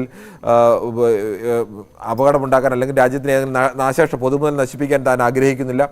അവിടെ വെച്ച് തന്നെ അദ്ദേഹം തൻ്റെ അണികളോട് അത്തരത്തിലുള്ള ഇതിൽ നിന്നെല്ലാം പിൻവാങ്ങണം എന്നുള്ള നിർദ്ദേശം കൂടി ഇമ്രാൻഖാൻ നൽകിയിരുന്നു. പ്രധാനമായും ഒരാവശ്യമാണ് കോടതിക്ക് മുന്നിൽ അദ്ദേഹം വെച്ചത്. പാകിസ്ഥാനിൽ സ്വതന്ത്രമായ നീതിയുക്തമായ തെരഞ്ഞെടുപ്പ് നടക്കണം. ഈ ആവശ്യമാണ് പ്രധാനമായും ഇമ്രാൻഖാനും PTIയുടെയും പ്രധാനപ്പെട്ട ആവശ്യവും അതുതന്നെയാണ്. അവിടെ ഒരു തെരഞ്ഞെടുപ്പ് നടക്കുക. തെരഞ്ഞെടുപ്പ് നടന്നാൽ ഇപ്പോഴത്തെ സാഹചര്യത്തിൽ അധികാരത്തിലേറാൻ കഴിയും എന്നുള്ള പ്രതീക്ഷ PTIക്കും അദ്ദേഹത്തിനുമുണ്ട്. ഇത് അട്ടിമറിക്കാൻ കൂടിയാവണം അദ്ദേഹത്തെ അറസ്റ്റ് ചെയ്തും ഇത്തരമൊരു നീക്കത്തിലേക്ക് ഇപ്പോഴത്തെ ഭരണകൂടവും സൈനിക നേതൃത്വവും തയ്യാറായത്. ഇമ്രാൻഖാന് ആശ്വാസം. ഇമ്രാൻഖാനെ മോചിപ്പിക്കാൻ സുപ്രീം കോടതി ഉത്തരവിട്ടിരിക്കുന്നു. ഇമ്രാൻഖാന്റെ അറസ്റ്റ് നിയമവിരുദ്ധമാണെന്നാണ് പാകിസ്ഥാൻ സുപ്രീം കോടതി വിലയിരുത്തിയിരിക്കുന്നത്. പാക് മുൻ പ്രധാനമന്ത്രി ഇമ്രാൻഖാനെ മോചിപ്പിക്കാനും പാകിസ്ഥാൻ സുപ്രീം കോടതിയുടെ ഉത്തരവ് ഉണ്ടായിരിക്കുന്നു. അറസ്റ്റ് നിയമപരമല്ല എന്ന് കോടതി വിധിച്ചു. അക്രമം നിർത്താൻ പ്രവർത്തകരോട് ആവശ്യപ്പെടണമെന്നും ഇമ്രാനോട് കോടതി പറഞ്ഞു. അക്രമങ്ങൾക്ക് സുപ്രീം കോടതിയോട് ഇമ്രാൻഖാൻ മാപ്പ് പറഞ്ഞു. അണികളോട് ശാന്തരാകാനും ആഹ്വാനം ചെയ്തു. അതേസമയം വിധി നിയമവിരുദ്ധമാണെന്നായിരുന്നു പാകിസ്ഥാൻ മുസ്ലിം ലീഗ് പാർട്ടിയുടെ പ്രതികരണം. ചീഫ് ജസ്റ്റിസ് രാജിവെച്ച് ഇമ്രാന്റെ പാർട്ടിയിൽ ചേരണമെന്ന് മറിയം നവാസ് ഷെരീഫ് വിമർശിച്ചു. വിവരങ്ങളുമായി ന്യൂസ് ഡെസ്കിൽ നിന്ന് R കിരൺ ബാബു ചേരുന്നു. സുപ്രീം കോടതിയുടെ നേരിട്ടുള്ള ഇടപെടൽ ഇത് അറസ്റ്റിന്റെ രീതിയെ വിമർശിച്ചുകൊണ്ടുള്ള ഒരു നടപടിയാണോ അതോ അറസ്റ്റ് തന്നെ നിയമവിരുദ്ധമാണ് എന്നൊരു നിലപാടിലേക്ക് സുപ്രീം കോടതി എത്തിയിരിക്കുകയാണോ? എത്രത്തോളം വലിയൊരു ആശ്വാസം ഇമ്രാൻഖാനെ സംബന്ധിച്ച് ഈ വിധിയിൽ ഉണ്ടാകുന്നു? അപർണ, പാകിസ്ഥാനിൽ നിന്ന് വരുന്ന വാർത്തകൾ അത്രയും സാധാരണമായ വാർത്തകളല്ല, അതിനപ്പുറത്തേക്ക് നാടകീയമായ രംഗങ്ങൾ കൂടി എന്ന് വേണമെങ്കിൽ പറയാം. സുപ്രീം കോടതി തന്നെ ഈ അറസ്റ്റ് നിയമവിരുദ്ധം എന്ന് പറഞ്ഞിരിക്കുകയാണ്. സുപ്രീം കോടതി ചീഫ് ജസ്റ്റിസിനെതിരെയാണ് പാകിസ്ഥാൻ മുസ്ലിം ലീഗിൻ്റെ പ്രധാനപ്പെട്ട നേതാവായ മറിയം നവാസ് ഷെരീഫ് അടക്കം ആക്ഷേപം ഉന്നയിച്ചിരിക്കുന്നത്. സുപ്രീം കോടതി ചീഫ് ജസ്റ്റിസിനോട് അദ്ദേഹം ഈ സ്ഥാനം രാജിവെച്ചിട്ട് പോയി പാകിസ്ഥാൻ ഇമ്രാൻഖാൻ്റെ കീഴിൽ PTIയിൽ ചേരൂ, PTI പാർട്ടിയിൽ ചേരൂ എന്ന് കൂടി പറയുന്നു. ഒരു ക്രിമിനലിനെ പുറത്തുവിട്ടപ്പോൾ സന്തോഷമായി കാണും എന്ന തരത്തിലേക്കുള്ള പ്രതികരണങ്ങളാണ് വരുന്നത്. എന്തായാലും പാക് സർക്കാരിനെ അതിരൂക്ഷമായ വിമർശനമാണ് ഇന്ന് പാകിസ്ഥാൻ ചീഫ് ജസ്റ്റിസിന്റെ ഭാഗത്തു നിന്നുണ്ട്. ചീഫ് ജസ്റ്റിസിന്റെ ബെഞ്ചാണ് ഈ കേസ് പരിഗണിച്ചത്. ഇമ്രാൻഖാൻ കോടതിയിൽ ഹാജരാവുകയും ഇമ്രാൻഖാന്റെ വിശദീകരണം കേൾക്കുകയും ചെയ്തു. എന്നാൽ പൂർണ്ണമായും അദ്ദേഹത്തെ വിട്ടയക്കുകയാണോ എന്ന് ചോദിച്ചാൽ അങ്ങനെ ഒരു തീരുമാനം എടുത്തിട്ടില്ല. അദ്ദേഹത്തിന് വീട്ടിൽ പോകാൻ അനുമതി വേണമെന്ന് പറഞ്ഞപ്പോൾ ആ വീട്ടിൽ പോകാനുള്ള അനുമതി നൽകിയിട്ടില്ല. അതിന് പകരമായി അവിടെ പോലീസിന്റെ ഹെഡ്ക്വാർട്ടേഴ്സിലെ ഒരു ഗസ്റ്റ് ഹൗസിൽ നടന്ന് 3 മുറിയുള്ള ഒരു പ്രത്യേക ഗസ്റ്റ് ഹൗസിൽ തന്നെ അദ്ദേഹത്തെ താമസിപ്പിക്കണം. അദ്ദേഹത്തിന് അവിടെ കുടുംബാംഗങ്ങളെയും അതോടൊപ്പം തന്നെ അഭിഭാഷകരെയും തിരഞ്ഞെടുക്കപ്പെട്ട 10 പേരെ കാണാനുള്ള അവസരം അദ്ദേഹത്തിന് നൽകണം. അദ്ദേഹത്തിന് എല്ലാവിധ സുരക്ഷയും നൽകണം എന്നുകൂടി ചീഫ് ജസ്റ്റിസിന്റെ ബെഞ്ച് തന്നെ പറഞ്ഞിരിക്കുന്നു. നാളെയാണ് അദ്ദേഹത്തിന്റെ ജാമ്യാപേക്ഷ ഇസ്ലാമാബാദ് ഹൈക്കോടതി പരിഗണിക്കുന്നത്. ഇസ്ലാമാബാദ് ഹൈക്കോടതിയിൽ നാളെ ഹാജരാകണം. ആ ഇസ്ലാമാബാദ് ഹൈക്കോടതിയുടെ തീരുമാനത്തിന്റെ കൂടി അടിസ്ഥാനത്തിലാവും ഇമ്രാന്റെ കാര്യത്തിൽ അന്തിമ തീരുമാനം വരിക. പക്ഷേ പാകിസ്ഥാൻ രാഷ്ട്രീയത്തെ സംബന്ധിച്ച് ഇമ്രാൻഖാനും PTIയെ സംബന്ധിച്ചും ഇത് വലിയ വിജയമാണ്. കഴിഞ്ഞ 2 ദിവസമായി ബുധനാഴ്ച വൈകുന്നേരമാണ് അദ്ദേഹത്തെ അറസ്റ്റ് ചെയ്തത്. നാടകീയമായ അറസ്റ്റായിരുന്നു. അദ്ദേഹത്തെ കോടതി വളപ്പിനുള്ളിൽ വെച്ചാണ് അറസ്റ്റ് ചെയ്തത്.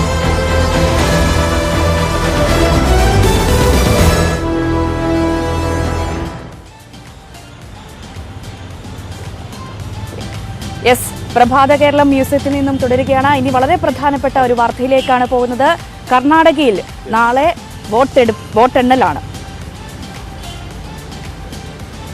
നമ്മൾ കർണാടക വാർത്തകളിലേക്ക് വിശദമായി തന്നെ വരുമ്പോൾ എന്തായാലും കാത്തിരുന്ന ജനവിധിയാണ് കർണാടകയിൽ നിന്നും ഉണ്ടാവാൻ പോകുന്നത്. മനു ഭരത് നമുക്കൊപ്പം ചേരുന്നു. Manu, very good morning. എന്തായാലും കർണാടകയുടെ രാഷ്ട്രീയം ആർക്കൊപ്പം എന്ന വളരെ പ്രധാനപ്പെട്ട തീരുമാനം വരാൻ ഇനി മണിക്കൂറുകളുടെ കാത്തിരിപ്പ് മാത്രമാണ്. നാളെ രാവിലെ 8 മണിക്ക് തന്നെ കൗണ്ടിംഗ് ആരംഭിക്കുകയാണ്. മലയാളികൾക്ക് വളരെ പ്രാധാന്യമുള്ള, വളരെ ആകാംക്ഷയോടെ കാത്തിരിക്കുന്ന ഒരു ജനവിധി കൂടിയാണല്ലോ അവിടെ. സ്വാഭാവികമായും ഏറ്റവും ഒടുവിൽ വന്ന ഈ എക്സിറ്റ് പോൾ ഫലങ്ങൾ കോൺഗ്രസിന് അനുകൂലമാണ്. ഒപ്പം തന്നെ BJPക്കും അത്ര കണ്ടങ്ങ് മോശമാവില്ല എന്ന ചില സൂചനകളുമുണ്ട്. എന്തായാലും രാഷ്ട്രീയ അനിശ്ചിതത്വത്തിൻ്റെ സൂചനകളും എക്സിറ്റ് പോൾ നൽകുന്നുണ്ട്. എന്താണ് കർണാടകയുടെ സാഹചര്യം? കൗണ്ടിംഗ് നാളെ എപ്പോൾ ആരംഭിക്കും? ഒപ്പം തന്നെ നിലവിലെ രാഷ്ട്രീയ സൂചനകൾ, അതിനുമായി ബന്ധപ്പെട്ട രാഷ്ട്രീയ കേന്ദ്രങ്ങളുടെ പ്രതീക്ഷകൾ, അതൊക്കെ എങ്ങനെയാണ് പൊതുവിൽ Manu? Good morning Sajith, good morning Ranjini. കർണാടകയിൽ രാഷ്ട്രീയ അനിശ്ചിതത്വവും ചൂടുമൊക്കെ വർദ്ധിക്കുന്നു. പക്ഷേ കാലാവസ്ഥ വളരെ അനുയോജ്യമാണ് എന്നതാണ് ഏറ്റവും പ്രധാനം. രാഷ്ട്രീയമായി ചർച്ചകൾ എല്ലായിടത്തും സജീവമാണ്. നാളെ 8 മണിയോടുകൂടിയാണ് കൗണ്ടിംഗ് ആരംഭിക്കുന്നത്. അതിനുവേണ്ടി എല്ലാ സ്ഥാനാർത്ഥികളുടെ സ്ഥാനാർത്ഥികളുമായി ബന്ധപ്പെട്ട ആളുകളെ, അവരുടെ പ്രതിനിധികളെയൊക്കെ 7 മണിക്ക് തന്നെ പോളിംഗ് ബൂത്തിൽ എത്താനുള്ള നിർദ്ദേശം ഇലക്ഷൻ കമ്മീഷൻ കൊടുത്തിട്ടുണ്ട്. 8 മണിയോടുകൂടി 8 മണിയോടുകൂടി കൗണ്ടിംഗ് ആരംഭിക്കും എന്ന കാര്യവും ഉറപ്പാണ്. ഇതിൽ രാഷ്ട്രീയപരമായുള്ള ചർച്ചകൾ കർണാടകയിൽ സജീവമായിരിക്കുന്നു. കോൺഗ്രസ് ആസ്ഥാനത്ത് തിരക്കിട്ട ചർച്ചകൾ നടക്കുന്നു. ഇന്ന് ബസവരാജ് ബൊമ്മെ പ്രഹ്ലാദ് ജോഷിയുമായി ഹുബള്ളിയിൽ വെച്ച് കൂടിക്കാഴ്ച നടത്തും. തുടർന്ന് രാഷ്ട്രീയ നീക്കങ്ങൾ അവർ ചർച്ച ചെയ്യുകയും ചെയ്യും. പിന്നീടായിരിക്കും ഇവിടെ എത്തി ബാംഗ്ലൂരിലെത്തി യെഡ്യൂരപ്പയുടെ വസതിയിൽ വീണ്ടും ഒരു കൂടിക്കാഴ്ചയുണ്ട്. അത് വൈകുന്നേരത്തോടുകൂടി ഉണ്ടാകും എന്നാണ് കണക്കാക്കുന്നത്. രാഷ്ട്രീയ ചർച്ചകൾ സജീവമാകുന്നു. എക്സിറ്റ് പോൾ ഫലങ്ങൾ പാടെ അവഗണിക്കണം എന്ന നിലപാടാണ് BJPക്കുള്ളത്. കഴിഞ്ഞ തവണയും എക്സിറ്റ് പോൾ ഫലങ്ങൾ അനുകൂലമായിരുന്നില്ല. പക്ഷേ റിസൾട്ട് വന്നപ്പോൾ BJP ഏറ്റവും വലിയ ഒറ്റകക്ഷിയായി എന്ന കാര്യം ചൂണ്ടിക്കാണിച്ചുകൊണ്ടാണ് എക്സിറ്റ് പോൾ ഫലങ്ങളെ വിശ്വസിക്കേണ്ട എന്ന നിലപാട് BJP സ്വീകരിക്കുന്നത്. ഏറ്റവും വലിയ ഒറ്റകക്ഷിയാകും എന്ന ഒരു നിലപാടാണ് BJPക്കുള്ളത്. അതേസമയം കോൺഗ്രസ് ഇത്തവണ തെരഞ്ഞെടുപ്പിൽ വലിയ പ്രതീക്ഷയാണ് വെച്ച് പുലർത്തുന്നത്. കർണാടകം തൂത്തുവാരും എന്നാണ് കോൺഗ്രസ് വ്യക്തമാക്കുന്നത്. ആരുമായും ഒരു സഖ്യത്തിൻ്റെ ആവശ്യമില്ലാതെ തന്നെ കോൺഗ്രസിന് ഭൂരിപക്ഷം ലഭിക്കും. അങ്ങനെ വന്നാൽ ആര് മുഖ്യമന്ത്രിയാകുമെന്നതിനെ സംബന്ധിച്ചുള്ള ചർച്ചകൾ പോലും കോൺഗ്രസിൽ ആരംഭിച്ചു കഴിഞ്ഞു. DK ശിവകുമാറിനും അതുപോലെ സിദ്ധരാമയ്യയ്ക്കും ഈ മുഖ്യമന്ത്രി സ്ഥാനം 5 വർഷത്തിൽ എങ്ങനെ പങ്കിട്ടെടുക്കാം എന്നതിൽ വരെ ചർച്ചകൾ എത്തിക്കഴിഞ്ഞു കോൺഗ്രസ് ആസ്ഥാനത്ത്. ഏതായാലും കോൺഗ്രസ് വലിയ ആത്മവിശ്വാസത്തിലാണ്. BJP കാര്യമായ പ്രതീക്ഷ വെച്ച് പുലർത്തുന്നത്. 2024 പാർലമെൻറ്റ് തെരഞ്ഞെടുപ്പിന് മുന്നോടിയായി വരുന്ന കർണാടക ഇലക്ഷൻ 2 പാർട്ടികളെ സംബന്ധിച്ചോളം നിർണായകമാണ്. 28 പാർലമെൻറ്റ് സീറ്റുകൾ ഉണ്ട് എന്നത് മാത്രമല്ല, ദക്ഷിണേന്ത്യയിലെ പാർട്ടിയുടെ അടിത്തറ എന്ന നിലയിലാണ് BJP കർണാടകത്തെ കാണുന്നത്. കോൺഗ്രസിനെ സംബന്ധിച്ചിടത്തോളം കർണാടക നഷ്ടപ്പെടുന്നു എന്നത് വരാനിരിക്കുന്ന രാജസ്ഥാനിലെയോ ഛത്തീസ്ഗഡിലെയോ മധ്യപ്രദേശിലെയോ ഒക്കെ തെരഞ്ഞെടുപ്പുകളിൽ അതിൻ്റെ ഉത്സാഹവും ഊർജ്ജത്തെയും ബാധിക്കും എന്നത് വളരെ നിർണായകമാണ്. അപ്പോൾ അതുകൊണ്ട് തന്നെ ഈ തെരഞ്ഞെടുപ്പ് വളരെ ഗൗരവത്തോടുകൂടി ഇരുവിഭാഗവും ഉറ്റുനോക്കുന്നു, ഫലങ്ങൾ പ്രതീക്ഷിക്കുന്നു. BJPക്ക് അവരുടെ ഇൻറ്റേർണൽ ആയിട്ടുള്ള ചില യോഗങ്ങൾ നടന്നു. അതിൽ വന്നിട്ടുള്ളൊരു വിലയിരുത്തൽ 35,000-ഓളം ബൂത്തുകളിൽ BJP സ്ഥാനാർത്ഥികൾ മുന്നിട്ട് നിൽക്കുന്നതായാണ് താഴെ തട്ടിലുള്ള പ്രവർത്തകർ നൽകിയിട്ടുള്ള വിവരങ്ങൾ. അപ്പോൾ അങ്ങനെ വരുമ്പോൾ 58,500-ലധികം പോളിംഗ് ബൂത്തുകളാണ് കർണാടക തെരഞ്ഞെടുപ്പിൻ്റെ ഭാഗമായി ഉണ്ടായിരുന്നത്. അപ്പോൾ ആ 58,000-ൽ 35,000-ഓളം ബൂത്തുകളിൽ മുന്നിട്ട് നിൽക്കാൻ കഴിയുന്നു എന്നത് ഒരു നേട്ടമായാണ് BJP കാണുന്നത്. ആ കണക്കുകൾ ശരിയാണെങ്കിൽ BJP ഈ തെരഞ്ഞെടുപ്പിലെ ഏറ്റവും വലിയ ഒറ്റകക്ഷിയായി വന്നേക്കും. അതേസമയം കോൺഗ്രസ് ആകട്ടെ ഈ അഴിമതി ആരോപണങ്ങൾ വലിയ തോതിൽ ജനങ്ങൾക്കിടയിൽ സ്വാധീനം ചെലുത്തി എന്ന ഒരു ധാരണയിലാണ്. പ്രത്യേകിച്ച് ഈ ഇടത്തരക്കാർ, മധ്യവർഗം, മിഡിൽ ക്ലാസ്, അതുപോലെ തന്നെ ലോവർ മിഡിൽ ക്ലാസ്, ഈ വിഭാഗങ്ങൾക്കിടയിൽ അഴിമതി കാർഡ് എന്ന ആരോപണം, അഴിമതി ആരോപണ കാർഡ് വലിയ തോതിൽ വിജയം കണ്ടു എന്നതാണ് അവരുടെ ഒരു വിലയിരുത്തൽ. അതുകൊണ്ട് തന്നെ ഈ സെൻട്രൽ കർണാടകയിൽ കാര്യമായ നേട്ടമുണ്ടാകും എന്ന് കോൺഗ്രസ് കരുതുന്നു. പ്രത്യേകിച്ച് ഈ കല്യാൺ കർണാടക, അതായത് ഹൈദരാബാദ് കർണാടക എന്ന് നമ്മൾ വിളിക്കുന്ന ഈ വെസ്റ്റേൺ കർണാടകയുടെ ഭാഗങ്ങളിൽ 10 സീറ്റോളം വർദ്ധിക്കും എന്നാണ് ഈ കോൺഗ്രസിൻ്റെ വിലയിരുത്തൽ. ഒപ്പം തന്നെ ഈ കിട്ടൂർ കർണാടക എന്ന് പറയുന്ന നോർത്തേൺ കർണാടക അല്ലെങ്കിൽ മുംബൈ കർണാടക എന്ന് ഒക്കെ വിശേഷിപ്പിക്കുന്ന ആ പ്രദേശത്ത് നിന്ന് 15ഓളം കൂടുതൽ സീറ്റുകൾ വരും എന്നതാണ് കോൺഗ്രസിൻ്റെ ഒരു വിലയിരുത്തൽ. ഒപ്പം തന്നെ ഓൾഡ് മൈസൂരിൽ ആധിപത്യം ഉറപ്പിക്കാൻ കഴിഞ്ഞിട്ടുണ്ട് എന്നും അവർ കരുതുന്നു. അതേസമയം BJP ആകട്ടെ കോൺഗ്രസ് ഉദ്ദേശിച്ച ലിംഗായത്തുകളുടെ ഇടയിൽ വിള്ളലുണ്ടാക്കാനുള്ള ശ്രമമൊക്കെ അമ്പേ പരാജയപ്പെട്ടു എന്ന നിലപാടിലാണ്. ലിംഗായത്തുകൾക്ക് BJPക്കൊപ്പം നിന്നു. ഷട്ടാറും അതുപോലെ ലക്ഷ്മൺ സാവതിയുമൊക്കെ പാർട്ടി വിട്ടെങ്കിലും അതൊന്നും ലിംഗായത്തുകളുടെ വോട്ടുകളെ സ്വാധീനിക്കാൻ കഴിയുന്ന ഘടകങ്ങളല്ല എന്നാണ് BJPയുടെ വിലയിരുത്തൽ. ലിംഗായത്തുകൾ BJPക്കൊപ്പം നിന്നു എന്ന് എക്സിറ്റ് പോൾ സർവേകളും വ്യക്തമാക്കുന്നു. അതേസമയം BJP ഈ പിന്നോക്ക വോട്ട് ബാങ്കുകളിലേക്ക് ഇത്തവണ ശ്രദ്ധ ചെലുത്തിയിരുന്നു. അത് കാര്യമായി വിജയം കണ്ടിട്ടില്ല എന്ന ഒരു ആത്മവിമർശനം പാർട്ടിക്ക് അകത്ത് തന്നെയുണ്ട്. പ്രത്യേകിച്ച് ഈ SC വിഭാഗത്തിനിടയിൽ. SC വിഭാഗം കർണാടകയിൽ നമ്മൾ ഇടംകൈ ദളിതരും അതുപോലെ വലങ്കൈ എന്നിങ്ങനെ 2 വിഭാഗങ്ങളിലായിട്ടാണ് ഇവിടെ SC ഷെഡ്യൂൾ കാസ്റ്റ് സമൂഹത്തെ വേർതിരിച്ചിരിക്കുന്നത്. അപ്പോൾ ഇതിൽ ഈ ഇടം കൈ വിഭാഗത്തിൽപ്പെടുന്ന ആളുകൾക്ക് ആ സമൂഹങ്ങൾക്കിടയിൽ കാര്യമായ ഒരു ആധിപത്യം ഉറപ്പിക്കാനുള്ള ശ്രമമാണ് BJP നടത്തിയത്. ഈ വലം കൈ SC-കൾ എന്ന് പറയുന്ന വിഭാഗം കൂടുതലും കോൺഗ്രസുമായി അടുത്ത് നിൽക്കുന്നവരാണ്. അവർ ഈ ദളിത് വിഭാഗത്തിൽ തന്നെ കുറെ കൂടി സാമൂഹികവും സാമ്പത്തികവുമായ ഒരു മെച്ചപ്പെട്ട നിലയിലുള്ള ആളുകളുമാണ്. അപ്പോൾ അവർ കോൺഗ്രസുമായി കാലാകാലങ്ങൾ അവർ നൽകിയുള്ള ഒരു പിന്തുണ കോൺഗ്രസിനുണ്ട്. ഭരണ കാര്യങ്ങളിലും അതുപോലെ സർക്കാർ ജോലികളിലുമൊക്കെ അവർക്കൊരു മുൻതൂക്കം ലഭിച്ചിട്ടുണ്ട്. അപ്പം മറുവിഭാഗത്തിൻ്റെ പിന്തുണ നേടാനുള്ള ശ്രമം എത്ര കണ്ട് വിജയിച്ചു എന്ന് ഈ തെരഞ്ഞെടുപ്പിൽ അറിയാൻ കഴിയും. BJP-യെ ഒരു സവർണ പാർട്ടി എന്ന ആരോപണം, സവർണ പാർട്ടിയാണെന്ന ആരോപണം പ്രധാനമായി കോൺഗ്രസ് ഉന്നയിക്കുന്നുണ്ട്. സിദ്ധരാമയ്യ തന്നെ ഇത് പലതവണയായി ഈ ആരോപണം വളരെ ശക്തമായി ഉന്നയിക്കുകയും ചെയ്തിട്ടുണ്ട്. അപ്പോൾ അതിനൊക്കെ ഒരു മറുപടി എന്ന നിലയിൽ ആ വിഷയം ഉയർത്തി കാണിക്കാൻ ഉള്ള ശ്രമം BJP നടത്തി. പക്ഷേ അതേസമയം ട്രൈബൽ കമ്മ്യൂണിറ്റികൾക്കിടയിൽ BJP-ക്ക് ശക്തമായ സാന്നിധ്യം ഉറപ്പിക്കാൻ കഴിഞ്ഞിട്ടുണ്ട് എന്നാണ് പാർട്ടി വിലയിരുത്തുന്നത്. പ്രത്യേകിച്ച് ഈ ശ്രീരാമലു പോലുള്ള മന്ത്രി ശ്രീരാമലു പോലുള്ള നേതാക്കളുടെ ഒരു സാന്നിധ്യം ഈ വാൽമീകി സമുദായത്തിനിടയിലും ഒക്കെ വളരെ ശക്തമായ അല്ലെങ്കിൽ നിർണായകമായ ഒരു സ്വാധീനമാകാൻ കഴിഞ്ഞിട്ടുണ്ട് എന്നൊരു വിലയിരുത്തൽ BJP-ക്കുണ്ട്. അതുപോലെ തന്നെ ഈ ബെല്ലാരിയിൽ ആണ് ശ്രീരാമലു മത്സരിക്കുന്നത്. ഒപ്പം തന്നെ രമേശ് ജർക്കിഹോളി ഗോകാക് മണ്ഡലത്തിൽ നിന്ന് മത്സരിക്കുന്നുണ്ട്. അദ്ദേഹവും ഈ ട്രൈബൽ വിഭാഗങ്ങൾക്കിടയിൽ ഒരു വലിയ ശക്തി സ്വാധീനമുള്ളൊരു നേതാവാണ്. ആ നിലയ്ക്ക് ആ വിഭാഗങ്ങൾക്കിടയിൽ ശക്തിയായി ഉയരാൻ BJP കഴിഞ്ഞിട്ടുണ്ട്. ന്യൂനപക്ഷ സമുദായത്തിൻ്റെ വലിയ പിന്തുണ കോൺഗ്രസിന് ലഭിച്ചിട്ടുണ്ട്. ഏതാണ്ട് 73% ന്യൂനപക്ഷ വിഭാഗത്തിൽപ്പെട്ട മുസ്ലിം വിഭാഗത്തിൽപ്പെട്ട ആളുകൾ കോൺഗ്രസിനൊപ്പമാണ് നിൽക്കുന്നത് എന്നാണ് സർവേ ഫലങ്ങൾ കാണിക്കുന്നത്.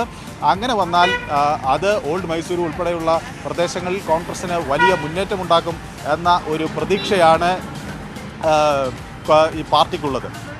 ഈ ഓൾഡ് മൈസൂരുവിൽ വോട്ട് ബാങ്കിൽ വിള്ളലുണ്ടാക്കാൻ ഉള്ള ശ്രമങ്ങൾ BJP നടത്തിയിരുന്നു. അത് എത്ര കണ്ട് വിജയിക്കും എന്നതുകൂടി ഈ തെരഞ്ഞെടുപ്പ് വ്യക്തമാക്കും.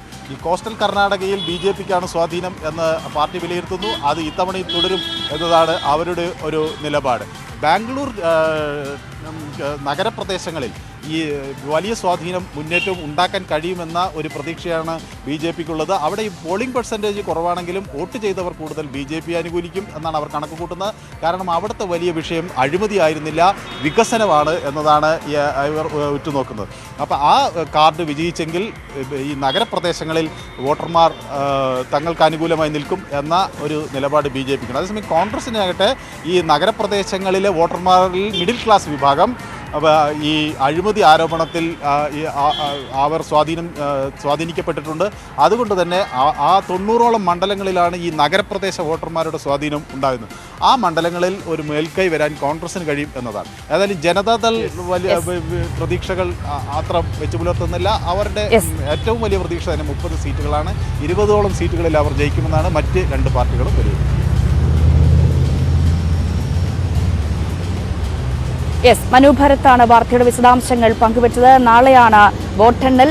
ആര് കർണാടകം ഭരിക്കും, അതോ തൂക്കുമന്ത്രിസഭയാവോ, ആർക്ക് കേവല ഭൂരിപക്ഷം കിട്ടും, കർണാടകയിൽ JDS വീണ്ടും കിങ് മേക്കർ ആകുന്ന സാഹചര്യം ഉണ്ടാകുമോ എന്നൊക്കെ കാത്തിരുന്ന് കാണാൻ. എന്തായാലും ന്യൂസ് 18 സമഗ്ര കവറേജാണ് കർണാടക ഇലക്ഷനുമായി ബന്ധപ്പെട്ട് നടക്കുന്നത്. നാളെ രാവിലെ മുതൽ തന്നെ. മാത്രമല്ല ഈ മനു ഭരത് കർണാടകയുടെ പൊതു രാഷ്ട്രീയ സാഹചര്യം, അതിൽ ഓരോ കക്ഷികളും ഉണ്ടാക്കാൻ കഴിയുന്ന സ്വാധീനം, അവരുടെ നിലവിലുള്ള വിലയിരുത്തലടക്കമുള്ള ഒരു സമഗ്രമായ കാര്യങ്ങളാണ് മനു ഭരത് പങ്കുവച്ചത്. എന്തായാലും കർണാടകയുടെ രാഷ്ട്രീയം അത്ര കണ്ട് നിർണായകമാണ്. പല സങ്കീർണമായ സ്വാധീനിക്കാൻ കഴിയുന്ന ഘടകങ്ങളുള്ള ഒരു സംസ്ഥാനമാണ്.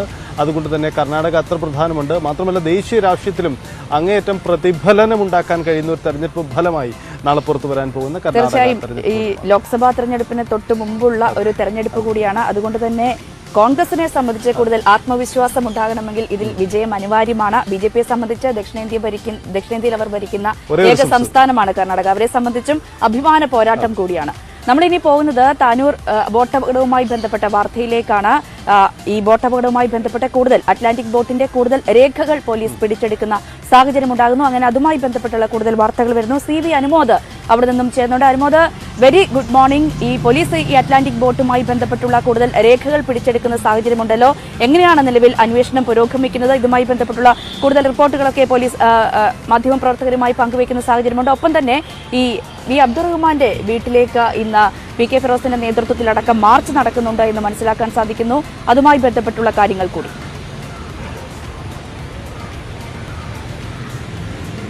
Good morning Sajith, good morning Ranjini. വളരെ ഊർജ്ജസ്വലമായിട്ട് തന്നെ പോലീസിന്റെ അന്വേഷണം മുന്നോട്ട് നീങ്ങുന്നുവെന്ന് പോലീസ് വ്യക്തമാക്കുകയാണ്.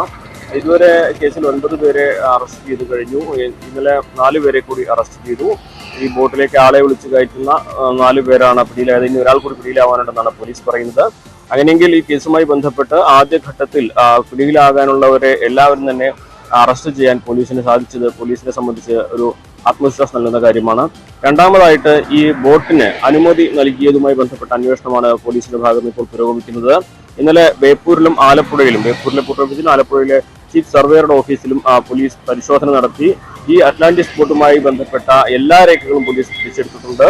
ഇത് ഒരു മത്സ്യബന്ധന ബോട്ടാണ്. ഈ മത്സ്യബന്ധന ബോട്ട് എങ്ങനെ ഒരു വിനോദസഞ്ചാരികളെ കൊണ്ടുപോകുന്ന ബോട്ടായി മാറി, അതിന് ഏത് തരത്തിലാണ് അനുവാദം ലഭിച്ചത് എന്നീ കാര്യങ്ങളൊക്കെ കൃത്യമായിട്ട് അന്വേഷിക്കുന്നതിന്റെ ഭാഗമായാണ് പോലീസ് ഈ പോർട്ട് ഓഫീസിൽ റെയ്ഡ് നടത്തിയിട്ടുള്ളത്. ഇവിടെ നിന്നും ഈ കേസിനുമായി ബന്ധപ്പെട്ട സുപ്രധാന രേഖകൾ പോലീസിന് ലഭിച്ചിട്ടുണ്ട്, പോലീസ് പിടിച്ചെടുത്തിട്ടുണ്ട് എന്നാണ് നമുക്ക് മനസ്സിലാക്കാൻ സാധിക്കുന്നത്. ഇനി അടുത്ത ഘട്ടത്തിൽ ഈ ആരെല്ലാമാണ് ഈ ഒരു നടപടിക്ക് കൂട്ടുനിന്നത് എന്ന കാര്യത്തിലാവും പോലീസിന്റെ അന്വേഷണം ഉണ്ടാവുക.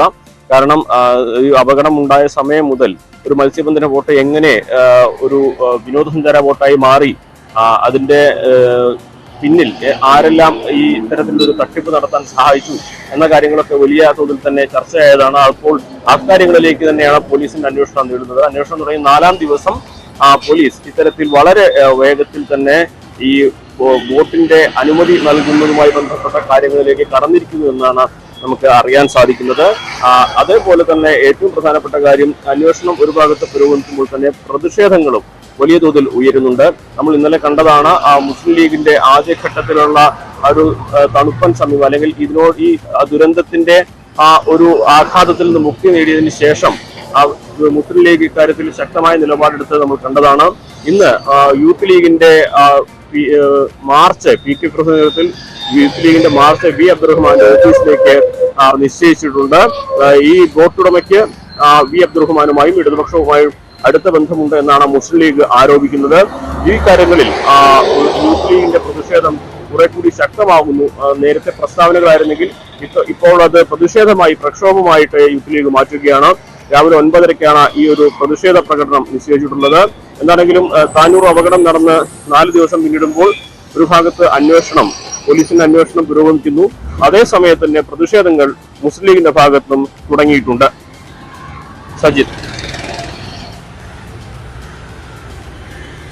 അതാണ് അനുമോദ് വ്യക്തമാക്കുന്നത്. നമുക്ക് കൊച്ചിയിലേക്ക് കൂടി പോകണം. കൊച്ചിയിൽ സുവി വിശ്വനാഥ് നമുക്കൊപ്പം ചേരുന്നു. Suvi, good morning. സുവി, പ്രധാനമായും ഈ താനൂർ അപകടവുമായി ബന്ധപ്പെട്ട് ഹൈക്കോടതി ഒരു സ്വമേധയാ തന്നെ ഈ വിഷയത്തിൽ ഇടപെട്ടതാണ്. എന്താണ് ഇന്ന് കോടതിയിലുണ്ടാവുന്ന നടപടി? ഈ വിഷയത്തിൽ എന്ത് നീക്കമാണ് നമുക്ക് ഹൈക്കോടതിയിൽ നിന്നും പ്രതീക്ഷിക്കാനാവുന്നത്? സുവി.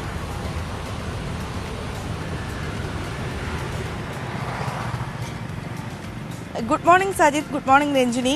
നമ്മൾ കഴിഞ്ഞ ദിവസം കണ്ടു ഈ മരണവും യുവ ഡോക്ടറുടെ മരണവുമായി ബന്ധപ്പെട്ട വലിയ വിമർശനം ഹൈക്കോടതിയിൽ നിന്നുണ്ടായ വാർത്ത നമ്മൾ കണ്ടു. ഇപ്പോൾ ഇന്ന് താനൂർ ബോട്ട് അപകടം വീണ്ടും ഹൈക്കോടതി പരിഗണിക്കുന്ന ഒരു സാഹചര്യമാണ്. കഴിഞ്ഞ തവണ സ്വമേധയാ ആണ് ഈ താനൂർ ബോട്ട് അപകടത്തിൽ കേസ് ഹൈക്കോടതി ഏറ്റെടുത്തത്. ജസ്റ്റിസ് ദേവൻ രാമചന്ദ്രനും ശോഭ അന്നമ്മയുമാണ് ഉൾപ്പെടുന്ന ഡിവിഷൻ ബെഞ്ചാണ് ഈ കേസ് സ്വമേധയാ എടുത്തത്. അന്ന് തന്നെ രൂക്ഷമായ വിമർശനങ്ങൾ ഹൈക്കോടതിയുടെ ഭാഗത്തു നിന്ന് ഉണ്ടായിരുന്നു. ഇന്നും അതുപോലെയുള്ള വിമർശനങ്ങൾ ഉണ്ടാകാനുള്ള സാധ്യത നമ്മൾ മുൻകൂട്ടി കാണുന്നുണ്ട്. മലപ്പുറം ജില്ലാ കളക്ടറോട് ഒരു റിപ്പോർട്ട് നൽകാൻ ഹൈക്കോടതി നിർദ്ദേശിച്ചിരുന്നു. ആ ഒരു റിപ്പോർട്ട് ഇന്ന് ഹൈക്കോടതിക്ക് മുമ്പിൽ എത്തും എന്നാണ് മനസ്സിലാക്കാൻ സാധിക്കുന്നത്. ഇടുക്കി, തട്ടേക്കാട്, തേക്കടി ഉൾപ്പെടെയുള്ള വൻ ദുരന്തങ്ങൾ കണ്ടിട്ടും താനൂർ ബോട്ട് അപകടം എങ്ങനെ സംഭവിച്ചു എന്നാണ് ഹൈക്കോടതി അന്ന് ചോദിച്ചത്. എന്തുകൊണ്ട് അധികാരികൾ കണ്ണു തുറക്കുന്നില്ല? തീർച്ചയായും ഇത് വലിയ തോതിലുള്ള വീഴ്ചയാണ് സംഭവിച്ചിരിക്കുന്നത്. എന്തുകൊണ്ട് പരിശോധനകൾ നടത്തുന്നില്ല? പോലീസും വില്ലേജ് ഓഫീസർമാരും എല്ലാം തന്നെ അവിടെ ഉണ്ടായിരുന്നു. എന്തുകൊണ്ട് കർശനമായ നടപടി എടുത്തില്ല എന്നതുൾപ്പെടെ ഉള്ള വലിയ വിമർശനങ്ങൾ ഹൈക്കോടതിയുടെ ഭാഗത്തു നിന്ന് ഉണ്ടായിരുന്നു. താനൂർ നഗരസഭ എന്തുകൊണ്ടാണ് പരിശോധനകൾ നടത്താതിരുന്നത് തുടങ്ങിയ കാര്യങ്ങളായിരുന്നു ഉണ്ടായിരുന്നത്.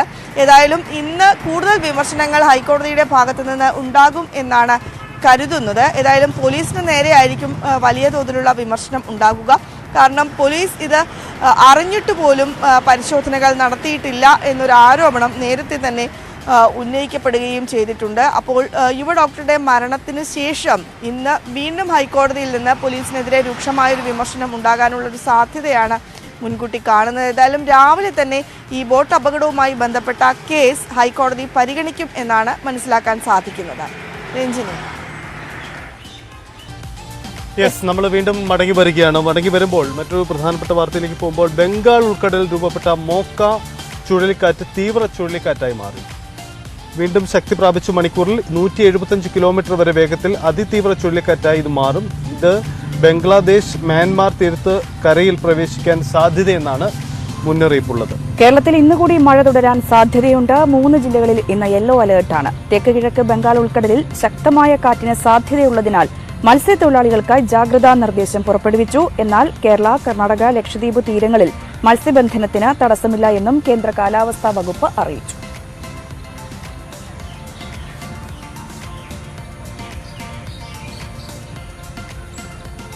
മറ്റൊരു വാർത്തയിലേക്ക് വരുമ്പോൾ സെക്രട്ടേറിയറ്റ് തീപിടുത്തത്തിൽ അന്വേഷണം ആരംഭിച്ച് ക്രൈംബ്രാഞ്ച്. ഇലക്ട്രിക്കൽ ഇൻസ്പെക്ടറേറ്റിനോട് ക്രൈംബ്രാഞ്ച് അന്വേഷണ സംഘം റിപ്പോർട്ട് തേടി. വ്യവസായ മന്ത്രി പി രാജീവിന്റെ അഡീഷണൽ പ്രൈവറ്റ് സെക്രട്ടറിയുടെ ഓഫീസിലാണ് കഴിഞ്ഞ ദിവസം തീപിടുത്തമുണ്ടായത്.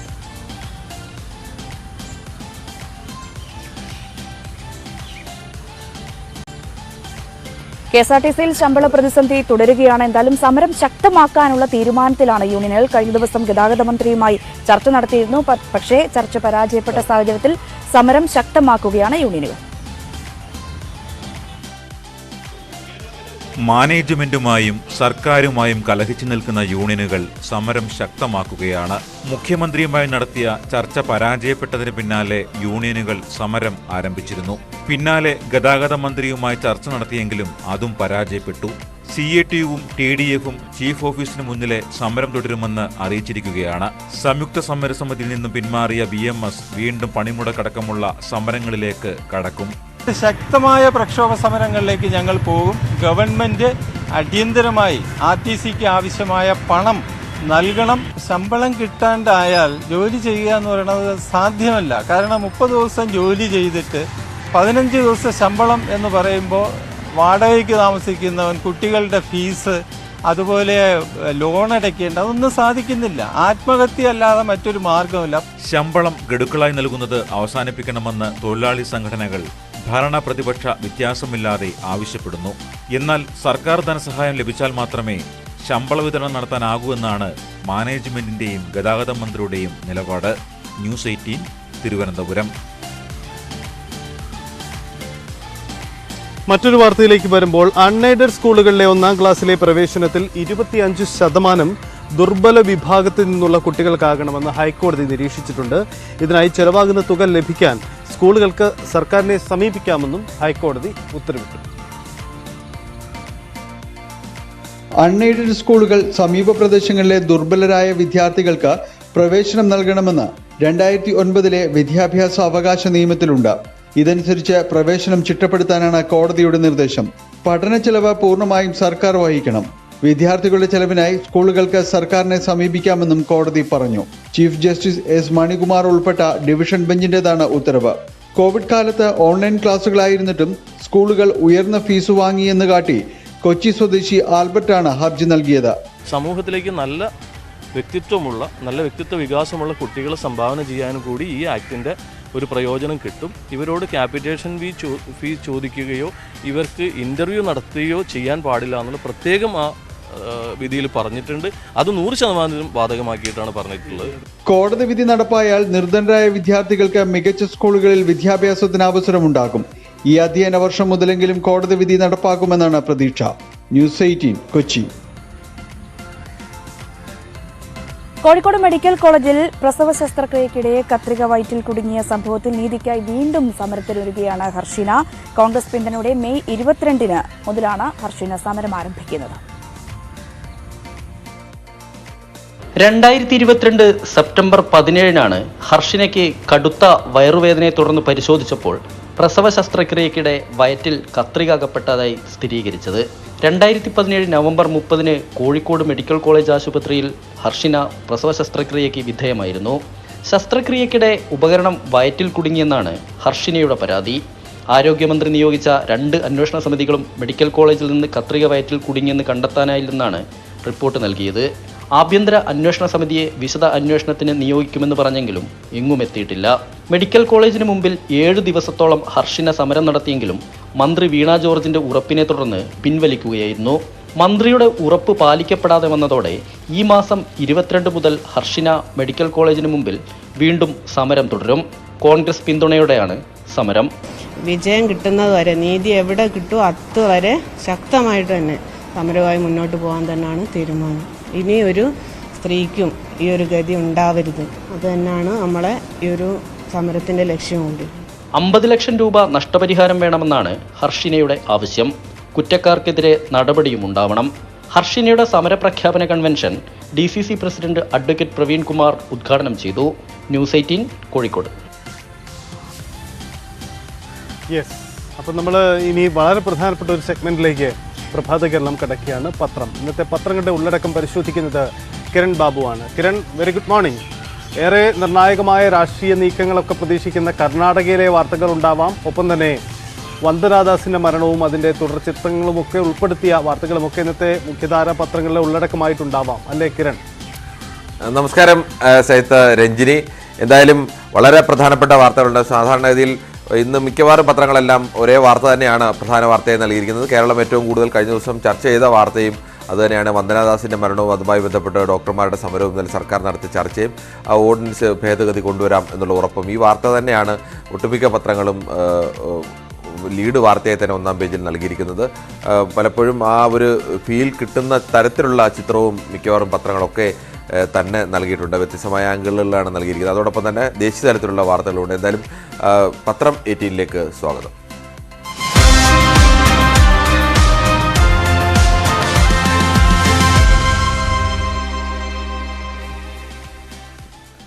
മനോരമയിൽ നിന്ന് തുടങ്ങിയാൽ ആക്രമിക്കുന്നവർക്ക് കർശന ശിക്ഷ, ആശുപത്രി സംരക്ഷണ ഭേദഗതി ഓർഡിനൻസ് ഉടൻ എന്നുള്ളതാണ് പ്രധാന വാർത്തയായി നൽകിയിരിക്കുന്നത്. പ്രധാന ആശുപത്രികളിൽ പോലീസ് ഔട്ട് പോസ്റ്റ് ഉണ്ടാവും. എല്ലായിടത്തും CCTV സംവിധാനമുണ്ടാവും. മുന്നറിയിപ്പ് സംവിധാനമുണ്ടാവും.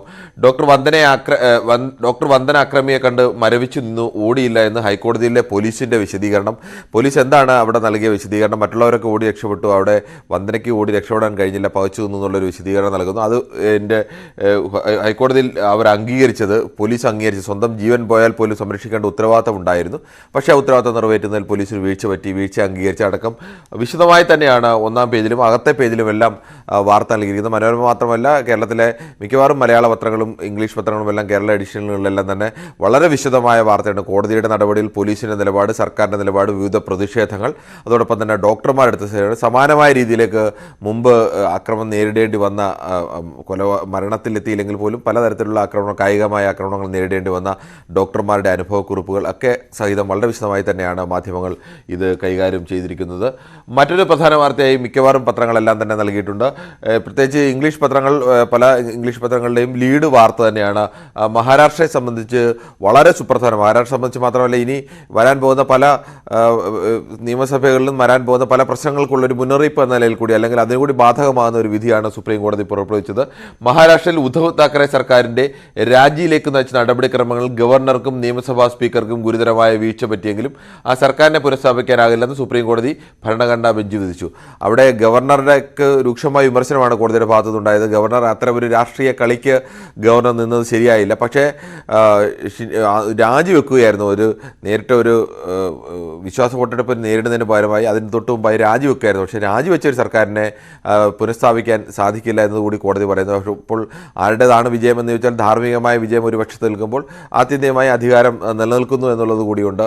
എന്തായാലും ആ വാർത്ത വളരെ പ്രാധാന്യത്തോടു കൂടിയാണ് മിക്ക പത്രങ്ങളും തുടരുന്നത്. ഷിൻഡെ സർക്കാർ തുടരും, ഉദ്ധവിന് പാരയായത് രാജി എന്നുള്ള ഇതുകൂടി പ്രത്യേകമായി തന്നെ നൽകിയിരിക്കുന്നത്. ആ വാർത്തയുടെ ക്രെക്സ് അടക്കമാണ് നൽകിയിരിക്കുന്നത്. മറ്റൊന്ന് തമിഴ്നാട്ടിൽ നിന്നുള്ള മന്ത്രിസഭാ പുനഃസംഘടനയുടെ വാർത്തയാണ്. തമിഴ്നാട് മന്ത്രിസഭാ പുനഃസംഘടന വന്നിരുന്നു. ഇന്നലെ എനിക്ക് തോന്നുന്നു ചാനലുകളടക്കം വളരെ കൂടുതൽ സമയം നിന്നത് വന്ദനയുടെ മരണവുമായി ബന്ധപ്പെട്ട വാർത്തകളിലാണ്. അതുകൊണ്ട് തന്നെ അത്തരത്തിലൊരു പ്രാധാന്യം കിട്ടിയില്ലെന്ന് എന്ന് തോന്നുന്നു. എന്തായാലും പത്രങ്ങളെല്ലാം പക്ഷേ ആ വാർത്ത വളരെ വിശദമായി തന്നെ നൽകിയിട്ടുണ്ട്. ധനമന്ത്രി സ്ഥാനം നഷ്ടമായി പളനിവേൽ ത്യാഗരാജന്. തമിഴ്നാട്ടിൽ മന്ത്രിസഭ പുനഃസംഘടിപ്പിച്ചു. PTRന് തിരിച്ചടിയായത് ഓഡിയോ ക്ലിപ്പ് വിവാദം ആണ് എന്നുള്ളത് പറയുന്നത്. തമിഴ്നാടിനെ ധനമന്ത്രിയെ സംബന്ധിച്ച് മികച്ച ധനമന്ത്രി എന്ന രീതിയിൽ ദേശീയ തലത്തിൽ തന്നെ ഒരു വലിയൊരു പേര് എടുത്തു വന്നതാണ്. തമിഴ്നാടിൻ്റെ വളരെ മോശപ്പെട്ട സാമ്പത്തിക അവസ്ഥയിൽ നിന്ന് തമിഴ്നാടിനെ മെച്ചപ്പെട്ട ഒരു സാമ്പത്തിക അവസ്ഥയിലേക്ക് നയിച്ച ധനമന്ത്രി എന്നതുകൂടി ഉണ്ടായിരുന്നു. പക്ഷേ രാഷ്ട്രീയത്തിൽ അദ്ദേഹത്തിന് പരിചയം കുറവായിരുന്നു. പക്ഷേ അദ്ദേഹത്തിൻ്റെ ഇപ്പോൾ പുറത്താകാനുള്ള പ്രധാന കാരണമായി സൂചിപ്പിക്കുന്നത് തമിഴ്നാട് മുഖ്യമന്ത്രി സ്റ്റാലിൻ്റെ മകനും മരുമകനും അഴിമതി നടത്തുന്നു എന്നൊരു ഓഡിയോ ക്ലിപ്പ് അദ്ദേഹം മറ്റുള്ളവരോട് പറയുന്ന ഓഡിയോ ക്ലിപ്പ് പ്രചരിച്ചിരുന്നു. അത് നിഷേധിച്ചിട്ടുണ്ടെങ്കിൽ പോലും അതിൻ്റെ കൂടി പശ്ചാത്തലത്തിലാവണം എന്തായാലും ധനമന്ത്രി സ്ഥാനം നഷ്ടമായിരിക്കുന്നു. ആ വാർത്ത കൂടി നൽകിയിട്ടുണ്ട്. മറ്റൊന്ന്, കോൺഗ്രസിൽ ഇനി ആഴ്ചതോറും നേതൃചർച്ച എന്നുള്ള വാർത്തയാണ്. സുജിത് വാർത്തയാണ്. പ്രതിപക്ഷ നേതാവും KPCC പ്രസിഡന്റും മുൻ പ്രസിഡന്റുമാരും യോഗം ചേരും എന്നുള്ളതാണ്. കോൺഗ്രസിനെ സംബന്ധിച്ച് വളരെ നിർണായകമായ ഒരു വാർത്തയാണ്. കോൺഗ്രസിൽ നിന്ന് വേണ്ട രീതിയിൽ ആശയവിനിമയം നടത്തുന്നില്ല. നേരത്തെ ഉണ്ടായിരുന്ന രാഷ്ട്രീയകാര്യ സമിതി ആ ഒരു സംവിധാനത്തിലേക്ക് കൊണ്ടുവന്നാൽ അത് വിശാലമായ ഒരു സമിതിയാണ്. എല്ലാ ആഴ്ചയും യോഗം ചേരുക. മുമ്പ് കോൺഗ്രസിലുണ്ടായിരുന്ന സംവിധാനം അനുസരിച്ചാണെങ്കിൽ അതാത് കാലത്ത് മുഖ്യമന്ത്രി ഓർ പ്രതിപക്ഷ നേതാവ്, അതോടൊപ്പം തന്നെ KPCC പ്രസിഡന്റ്, AI ഗ്രൂപ്പുകളെ പ്രതിനിധി ഉമ്മൻചാണ്ടി, രമേശ് ചെന്നിത്തലയും നേരത്തെ KPCC പ്രസിഡന്റായി മുല്ലപ്പള്ളി ഇരിക്കുമ്പോൾ മുല്ലപ്പള്ളി, അതിനു മുമ്പ് സുധീരൻ, അങ്ങനെ ആ ഒരു രീതിയിലായിരുന്നു ഇവിടുത്തെ യോഗങ്ങൾ നടന്നിരുന്നത്. പക്ഷേ ആ രീതിയെല്ലാം AI സംവിധാനങ്ങളെല്ലാം ഇപ്പോൾ മാറിയിരിക്കുന്നു. ഇപ്പോൾ ആ സംവിധാനത്തിന് വരെ മുൻ KPCC പ്രസിഡന്റുമാരെയും കൂടെ ചേർത്ത് യോഗം ചേരണം എന്നാണ് പറയുന്നത്. ആ മുൻ KPCC പ്രസിഡന്റുമാരെന്ന് പറയുമ്പോൾ ഇപ്പോഴത്തെ നേതൃത്വമായി ഇടഞ്ഞു നിൽക്കുന്ന മുല്ലപ്പള്ളി രാമചന്ദ്രനും VM സുധീരനും അടക്കം വരും. അതോടൊപ്പം തന്നെ CV പത്മനാഭനും തെന്നൻ്റെ ബാലകൃഷ്ണനുള്ള കൂടിയുണ്ട്. രണ്ടുപേർക്കും പ്രായം ഏറെ ആയി. അവരെല്ലാം ചേർന്ന് യോഗം ചേർന്ന് അവരും പ്രതിപക്ഷ നേതാവും KPCC പ്രസിഡന്റുടെ യോഗം ചേർന്ന് തീരുമാനിക്കണമെന്നാണ് പറഞ്ഞിരിക്കുന്നത്. എന്തായാലും കോൺഗ്രസ് രാഷ്ട്രീയത്തിലെ ഒരു നിർണായകമായ മാറ്റം വരാൻ സാധ്യതയുള്ള, അല്ലെങ്കിൽ പുതിയ തർക്കങ്ങൾ കൂടി സാധ്യത തുറക്കുന്ന ഒരു തീരുമാനം കൂടിയാണ് ഇപ്പോൾ ഉണ്ടായിരിക്കുന്നത്. മറ്റൊന്ന്, ഉദ്യോഗസ്ഥരുടെ നിയന്ത്രണാധികാരം ഡൽഹി സർക്കാരിന് സുപ്രീം കോടതി എന്നുള്ളതാണ്. സുപ്രീം കോടതി ഈ വാർത്തയും ദേശീയ മാധ്യമങ്ങൾ വളരെ പ്രാധാന്യത്തോടുകൂടി തന്നെ നൽകിയിട്ടുണ്ട്. സുപ്രീം കോടതിയിൽ ഡൽഹി സർക്കാരിനാണ് അവിടുത്തെ ഉദ്യോഗസ്ഥരുടെ പേരുള്ള നിയന്ത്രണാധികാരം. ഡൽഹി സർക്കാരും കേന്ദ്ര സർക്കാരും തമ്മിലുള്ള തർക്കം വളരെ ഏറെക്കാലമായി നിൽക്കുന്നതാണ്. കെജ്രിവാളിൻ്റെ സർക്കാരുമായിട്ടുള്ള വിവിധ തർക്കങ്ങൾ, അത് കേസിലേക്കടക്കം നീങ്ങുന്ന വിവിധ ഘട്ടങ്ങൾ. ഇവിടെ കെജ്രിവാൾ സർക്കാരിന് അനുകൂലമായ, ഡൽഹി സർക്കാരിന് അനുകൂലമായ ഒരു സുപ്രീം കോടതി വിധി ഉണ്ടായിരിക്കുന്നു. പല ഇംഗ്ലീഷ് പത്രങ്ങളും നൽകിയിരിക്കുന്നത് ഈ രണ്ട് വിധികൾ, മഹാരാഷ്ട്രയിലെ വിധിയും ഡൽഹിയിലെ വിധിയും കൂടെ ചേർത്ത് ഒരുമിച്ചാണ് നൽകിയിരിക്കുന്നത്. മറ്റൊന്ന്, ഇമ്രാൻ്റെ അറസ്റ്റ് നിയമവിരുദ്ധം, പാക് സുപ്രീം കോടതി എന്നുള്ളതാണ്. നമ്മുടെ അയൽരാജ്യമായ പാകിസ്ഥാനിൽ നടന്നുകൊണ്ടിരിക്കുന്നത് അത്യസാധാരണമായ സംഭവങ്ങളാണ്. അവിടെ ഇമ്രാൻഖാൻ, മുൻ പ്രധാനമന്ത്രിയായ ഇമ്രാൻഖാനെ കോടതി വളപ്പിൽ വെച്ച് പൊടുന്നതിനെ വലിയ പാക് സ്ട്രേഞ്ചേഴ്സിൻ്റെ വലിയൊരു ഗ്രൂപ്പ് വന്ന് അറസ്റ്റ് ചെയ്ത് കൊണ്ടുപോകുന്നു. ഇന്നലെ അദ്ദേഹം രാത്രിയിൽ പറഞ്ഞ് അദ്ദേഹത്തിനെ ലാത്തി കൊണ്ട് അടിക്കുക വരെ ചെയ്തു എന്ന് പറയുന്നു. കോടതി വളപ്പിൽ കയറി അറസ്റ്റ് ചെയ്തത് ശരിയല്ല എന്ന് കോടതി പറഞ്ഞു. ഇത് നിയമവിരുദ്ധമായ അറസ്റ്റാണെന്ന് പറഞ്ഞു. ഇന്നിപ്പോൾ ഹൈക്കോടതിയിൽ ഹാജരാകാൻ ഇമ്രാൻഖാനെ നിർദ്ദേശിച്ചിരിക്കുകയാണ്. ഈ വാർത്തയും മിക്കവാറും പത്രങ്ങളെല്ലാം പ്രാധാന്യത്തോടു കൂടി തന്നെ ഒന്നാം പേജിലോ അകത്തെ പേജിലോ ഒക്കെ നൽകിയിട്ടുണ്ട്. മറ്റൊന്ന്, രാജസ്ഥാനിൽ നിന്നുള്ള വാർത്തയാണ്. രാജസ്ഥാനിൽ കോൺഗ്രസ് കർണാടകയിൽ ഇങ്ങനെ വിജയം പ്രതീക്ഷിച്ചൊക്കെ നിൽക്കുന്ന സമയത്താണ് ഭരിക്കുന്ന ഒരു സംസ്ഥാനത്ത് വീണ്ടും ഒരു നിയമസഭാ തെരഞ്ഞെടുപ്പിന് പടിവാതിൽ നിൽക്കുന്ന ഒരു സ്ഥലത്ത് അശോക് ഗെഹ്ലോട്ടും സച്ചിൻ പൈലറ്റുമായി അവരുടെ പോര് പരസ്യമാവുകയാണ്. ഒരു പക്ഷേ കോൺഗ്രസിൻ്റെ അടുത്ത തെരഞ്ഞെടുപ്പ് പ്രകടനത്തെ പോലും ബാധിക്കുന്ന തരത്തിലേക്ക് അവരുടെ പോര് നീങ്ങുകയാണ്. ഗെഹ്ലോട്ടിന് ബദലായിക്കൊണ്ട് പ്രതിപക്ഷത്തു നിന്നല്ല, സച്ചിൻ്റെ ഭാഗത്തു നിന്നാണ് സംഘർഷയാത്ര അദ്ദേഹം തുടങ്ങുന്നത്. ഹൈക്കമാൻഡിൻ്റെ അടക്കം ഇല്ലാതെ സ്വന്തം നിലയിലാണ് ഈ യാത്രയെന്ന് സച്ചിൻ പ്രഖ്യാപിക്കുകയും ചെയ്തു. എന്തായാലും സച്ചിൻ ഗെഹ്ലോട്ട് പോര് രാജസ്ഥാൻ കോൺഗ്രസിന് തലവേദനയായി, രാജസ്ഥാനിലല്ല ഇന്ത്യയിൽ ആകമാനം കോൺഗ്രസിന് കടുത്ത തലവേദനയായി തന്നെ നിൽക്കുകയാണ്. ആ വാർത്തയും നൽകിയിരിക്കുന്നു. മറ്റൊന്ന്, മാതൃഭൂമിയുടെ നേരത്തെ തന്നെ പറഞ്ഞിരുന്നു, മിക്കവാറും പത്രങ്ങളെല്ലാം മനോഹരമായ ചിത്രങ്ങൾ നൽകിയിട്ടുണ്ട്. അതിനിടയ്ക്ക് വ്യത്യസ്തമായി തോന്നിയത് മാതൃഭൂമിയുടെ ചിത്രമാണ്. നിശ്ചലം ശൂന്യം എന്ന ഒരു ക്യാപ്ഷൻ കൂടി അതിന് നൽകിയിരിക്കുന്നു. ആ വന്ദനയുടെ അച്ഛനും അമ്മയും കരയുന്ന മുഖത്തിനപ്പുറത്തേക്ക് അവരുടെ ജീവിതത്തിൻ്റെ എല്ലാവിധ പ്രതീക്ഷകളെല്ലാം നഷ്ടപ്പെട്ടു പോയി നിൽക്കുന്ന ഒരു മനുഷ്യർ, അവർ ഇനി എന്ത് ചെയ്യണം, കരയണോ എന്ത് ചെയ്യണം എന്ന് പോലും അറിയാൻ കഴിയാത്ത ഒരു വല്ലാത്ത നിസ്സംഗതയിൽ, ശൂന്യതയിൽ നിൽക്കുന്ന, അതെല്ലാം മുഖത്ത് പ്രതിഫലിക്കുന്ന ഒരു ചിത്രമാണ് നൽകിയിരിക്കുന്നത്. രണ്ടുപേരും ഇതുപോലെ നിശ്ചലം ശൂന്യമെന്ന ആ ചിത്രത്തിന് ഏറ്റവും അനുയോജ്യമായ ഒരു ക്യാപ്ഷൻ കൂടി നൽകിയിട്ടുണ്ട്. മറ്റൊന്ന്, മാതൃഭൂമിയിലെ മറ്റൊരു വാർത്തയാണ്. ഡൽഹിയിൽ കേന്ദ്രത്തിന് തിരിച്ചടി എന്നുള്ളതാണ്. കെജ്രിവാളിന് അനുകൂലമായ വിധി എന്നുള്ളത് മാതൃഭൂമിയും പ്രധാന വാർത്തയായി തന്നെ നൽകിയിട്ടുണ്ട്. മറ്റൊന്ന്, കർണാടക തെരഞ്ഞെടുപ്പ് സംബന്ധിച്ചാണ്. കർണാടകയിൽ നാളെയാണ് വോട്ടെടുപ്പ് നടക്കുന്നത്. അത് സംബന്ധിച്ച വാർത്തകളും മിക്കവാറും പത്രങ്ങളെല്ലാം തന്നെ വിശദമായി തന്നെ നൽകിയിട്ടുണ്ട്. മാതൃഭൂമി എഡിറ്റ് പേജിൽ P. സുനിൽകുമാറിൻ്റെ വിശദമായ ഒരു ലേഖനം തന്നെയുണ്ട്. കർണാടകയിലെ മുൻ മുഖ്യമന്ത്രിമാർ ആരൊക്കെയായിരുന്നു, അവരുടെ കാലാവധി എന്തായിരുന്നു, എത്ര കാലം ഓരോ പാർട്ടി ഭരിച്ചു, അതെല്ലാം വളരെ വിശദമായി തന്നെ നൽകിയിരിക്കുന്നത്. അതോടൊപ്പം തന്നെ പ്രധാനപ്പെട്ട നേതാക്കൾ കോൺഗ്രസിൻ്റെ കാലം, ജനതാ പരിവാറിൻ്റെ ഉദയം, അതിനുശേഷം BJPയുടെ കാലം, ഇതെല്ലാം വളരെ ഒരു കർണാടകയെക്കുറിച്ച് ഒരു സമഗ്രമായ ചിത്രം നൽകുന്ന ഒരു എഡിറ്റ് പേജ് ആർട്ടിക്കിളാണ് മാതൃഭൂമി നൽകിയിരിക്കുന്നത്. മറ്റൊന്ന്, ഇമ്രാൻഖാൻ്റെ അറസ്റ്റ് രൂക്ഷ വിമർശനമായി സുപ്രീം കോടതി എന്നതും മാതൃഭൂമിയും മറ്റു പത്രങ്ങളും പ്രാധാന്യത്തോടു കൂടി തന്നെ നൽകിയിട്ടുണ്ട്. യശസ്വി ജയ്സ്വാളിൻ്റെ 13 പന്തിൽ നിന്നാണ് ഇന്നലെ യശസ്വി ജയ്സ്വാൾ അർദ്ധ സെഞ്ചുറി തികച്ചത്. അങ്ങനെ IPL ചരിത്രത്തിൽ ഏറ്റവും വേഗതയേറിയ അർദ്ധ സെഞ്ചുറിക്ക് ഉടമൂടിയായി. ഇന്നലെ യശസ്വിയെ പലതരത്തിൽ വാഴ്ത്തിക്കൊണ്ട് സ്പോർട്സ് പേജുകളിൽ വാർത്തയുണ്ട്. മാതൃഭൂമിയിൽ യശസ്സോളം രാജസ്ഥാൻ എന്നാണ്. പല സ്പോർട്സ് പേജിലും വ്യത്യസ്തമായ വളരെ മനോഹരമായ തലക്കെട്ടാണ് പലരും ഈ വാർത്തയ്ക്ക് നൽകിയിരിക്കുന്നത്. മറ്റൊന്ന് കേരള കൗമുദിയിലെ വാർത്തയാണ്. ISROയുടെ പരീക്ഷണ വിജയം മണ്ണെണ്ണയുടെ കരുത്തിൽ റോക്കറ്റ് എന്നുള്ളതാണ്.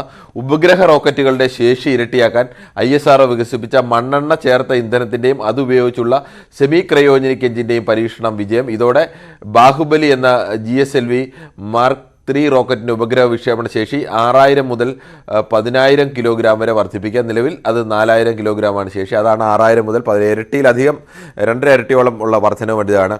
നമുക്ക് വാർത്ത കേൾക്കുമ്പോൾ തോന്നുന്നൊരു കൗതുകം, മണ്ണെണ്ണ ചേർത്ത് ഇന്ധനത്തിന് കൂടുതൽ ശേഷി വർദ്ധിപ്പിക്കാമെന്ന് പറയുമ്പോൾ ഈ പരീക്ഷണം തെറ്റായതാണെങ്കിലും നാട്ടിലൊക്കെ പണ്ട് പഴയ വാഹനങ്ങൾക്ക് ഡീസലിനും പെട്രോളിനൊക്കെ ഇപ്പോൾ മണ്ണെണ്ണ ചേർത്ത് ഓടിക്കുന്ന പതിവുണ്ടായിരുന്നു. ആ വാഹനത്തിൻ്റെ പുകയൊക്കെ ഇങ്ങനെ നിറച്ചു പോകുന്നതാണ്. അപ്പോൾ എന്തായാലും ആ മണ്ണെണ്ണയ്ക്ക് ഇങ്ങനെയൊക്കെ ചില സാധ്യതകൾ കൂടി ഉണ്ട് എന്ന് ഇപ്പോൾ ശാസ്ത്രം തെളിയിച്ചിരിക്കുന്നു. ആ മണ്ണെണ്ണ ചേർത്ത ഒരു ഇന്ധനത്തിന് കൂടുതൽ ശേഷിയുണ്ട് എന്നുള്ളതാണ്. ആ ഒരു ആംഗിൾ തന്നെ തലക്കെട്ടിൽ നൽകിയിട്ടുണ്ട്. മറ്റു പത്രങ്ങളും ഈ വാർത്ത നൽകിയിട്ടുണ്ട്. പക്ഷേ ഈ ഒരു ആംഗിൾ തലക്കെട്ടിന് നൽകിയെന്നാണ് ഈ വാർത്തയുടെ പ്രത്യേകത. സനൽകുമാറാണ് വാർത്ത എഴുതിയിരിക്കുന്നത്.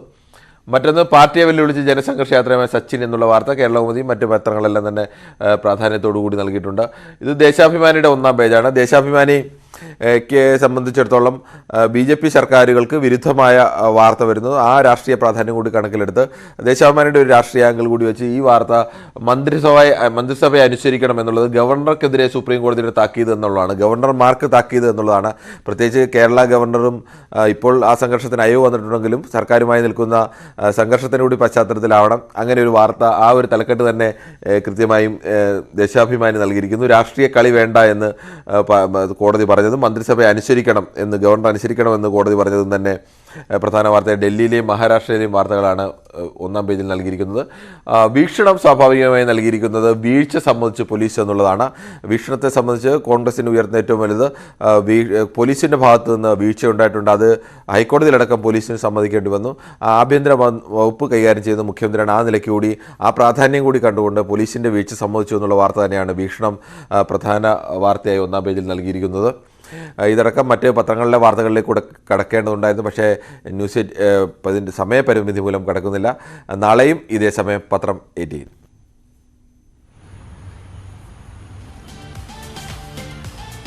എന്തായാലും കിരൺ വളരെ വിശദമായി തന്നെ ഇന്നത്തെ പത്രങ്ങളുടെ ഉള്ളടക്കം പരിശോധിക്കുകയായിരുന്നു.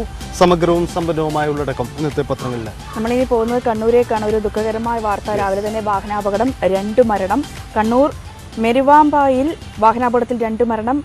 ഉരുവാച്ചൂൽ സ്വദേശികളായ അരവിന്ദാക്ഷൻ, ചെറുമകൻ ഷാരോൺ എന്നിവരാണ് മരിച്ചത്. കാർ നിയന്ത്രണം വിട്ടുമറിഞ്ഞാണ് അപകടമുണ്ടായത്. 3 പേർ ഗുരുതരാവസ്ഥയിൽ ആശുപത്രിയിലാണ്. ഇന്ന് പുലർച്ചെയാണ് അപകടമുണ്ടായത്.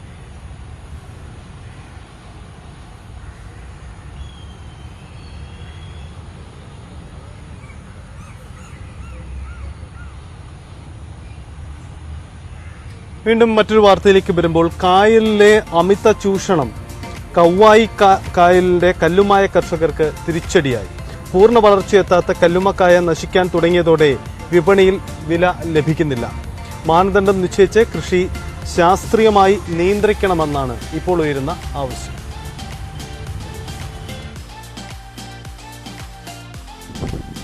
ശാസ്ത്രീയമായി നടത്തുന്ന കല്ലുമ്മക്കായ കൃഷിയിലെ അശാസ്ത്രീയ പ്രവണതയാണ് കർഷകർക്ക് തിരിച്ചടിയാകുന്നത്. കായൽ ജലത്തിന് താങ്ങാവുന്നതിലും ഏറെയാണ് ഉൽപാദനം. കൃഷിയുടെ ആരംഭത്തിൽ കുറഞ്ഞ വിലയ്ക്ക് കൂടുതൽ വിത്തുകൾ ലഭിച്ചതോടെ വൻതോതിലാണ് കർഷകർ ഈ രംഗത്തേക്ക് വന്നത്. കായൽ ജലത്തിൽ നിന്നും വളർച്ചയ്ക്കാവശ്യമായ പോഷകം ലഭിക്കാത്തതാണ് കല്ലുമ്മക്കായ നശിക്കാൻ കാരണമെന്ന് ചൂണ്ടിക്കാട്ടുന്നു. ഈ സ്ഥിതി മാറിയാൽ മാത്രമേ ലാഭകരമായി കല്ലുമ്മക്കായ കൃഷി ചെയ്യാൻ സാധിക്കൂവെന്ന് കർഷകർ പറയുന്നു. അപ്പോൾ എല്ലാ വർഷവും എടുക്കുന്ന പോലെ തന്നെ ഇപ്രാവശ്യം കല്ലുമ്മക്കായ കൊണ്ടുപോയി വിൽപ്പന നടത്തിയിട്ടുണ്ട്. പക്ഷേ എത്ര നടത്തിയാലും തീരാതത്ര കായ് ഇത്തവണ കായലുണ്ട്. കൂടുതൽ കായ് ആകുമ്പോൾ ഇതിനുള്ള ഭക്ഷണം കിട്ടുന്നില്ല. ഭക്ഷണം കിട്ടാത്ത സമയത്താണ് ഇത് വായു പൊട്ടിയൊക്കെ ചെയ്യുന്നത്. തൃക്കരിപ്പൂർ, പടന്ന, വലിയ പറമ്പ്, ചെറുവത്തൂർ പഞ്ചായത്തുകളിൽ നിന്നായി 2000-ലേറെ കർഷകരാണ് ഈ വർഷം കല്ലുമ്മക്കായ കൃഷി ചെയ്തത്. 5 വർഷം മുൻപ് 300 കർഷകർ മാത്രമാണ് ഇവിടെ കൃഷി ഇറക്കിയിരുന്നത്. സർക്കാരിൽ നിന്നും സബ്സിഡി ലഭിക്കുന്നതിനാൽ കുടുംബശ്രീ യൂണിറ്റുകളും വലിയ തോതിൽ കൃഷി ചെയ്യുന്നു. സീസൺ തുടക്കത്തിൽ കിലോയ്ക്ക് 200 രൂപ ലഭിച്ച സ്ഥാനത്തിപ്പോൾ 70 രൂപയാണ് കിട്ടുന്നത്. ന്യൂസ് 18 വലിയ പറമ്പ്. തിരുവനന്തപുരം വേളി ടൂറിസ്റ്റ് വില്ലേജിലെ ഒരു ജനറേറ്ററിന്റെ കാഴ്ചകളിലേക്കാണ് ഇനി പോകുന്നത്. നടക്കുമ്പോൾ വൈദ്യുതി ഉൽപ്പാദിപ്പിക്കുന്ന ജനറേറ്ററിന്റെ കാഴ്ചകൾ. സഞ്ചാരികളെ ആകർഷിക്കാൻ വേണ്ടിയാണ് ഇത്തരത്തിൽ തിരുവനന്തപുരം വേളി ടൂറിസ്റ്റ് വില്ലേജിൽ ഇങ്ങനെയൊരു ജനറേറ്റർ സ്ഥാപിച്ചിരിക്കുന്നത്.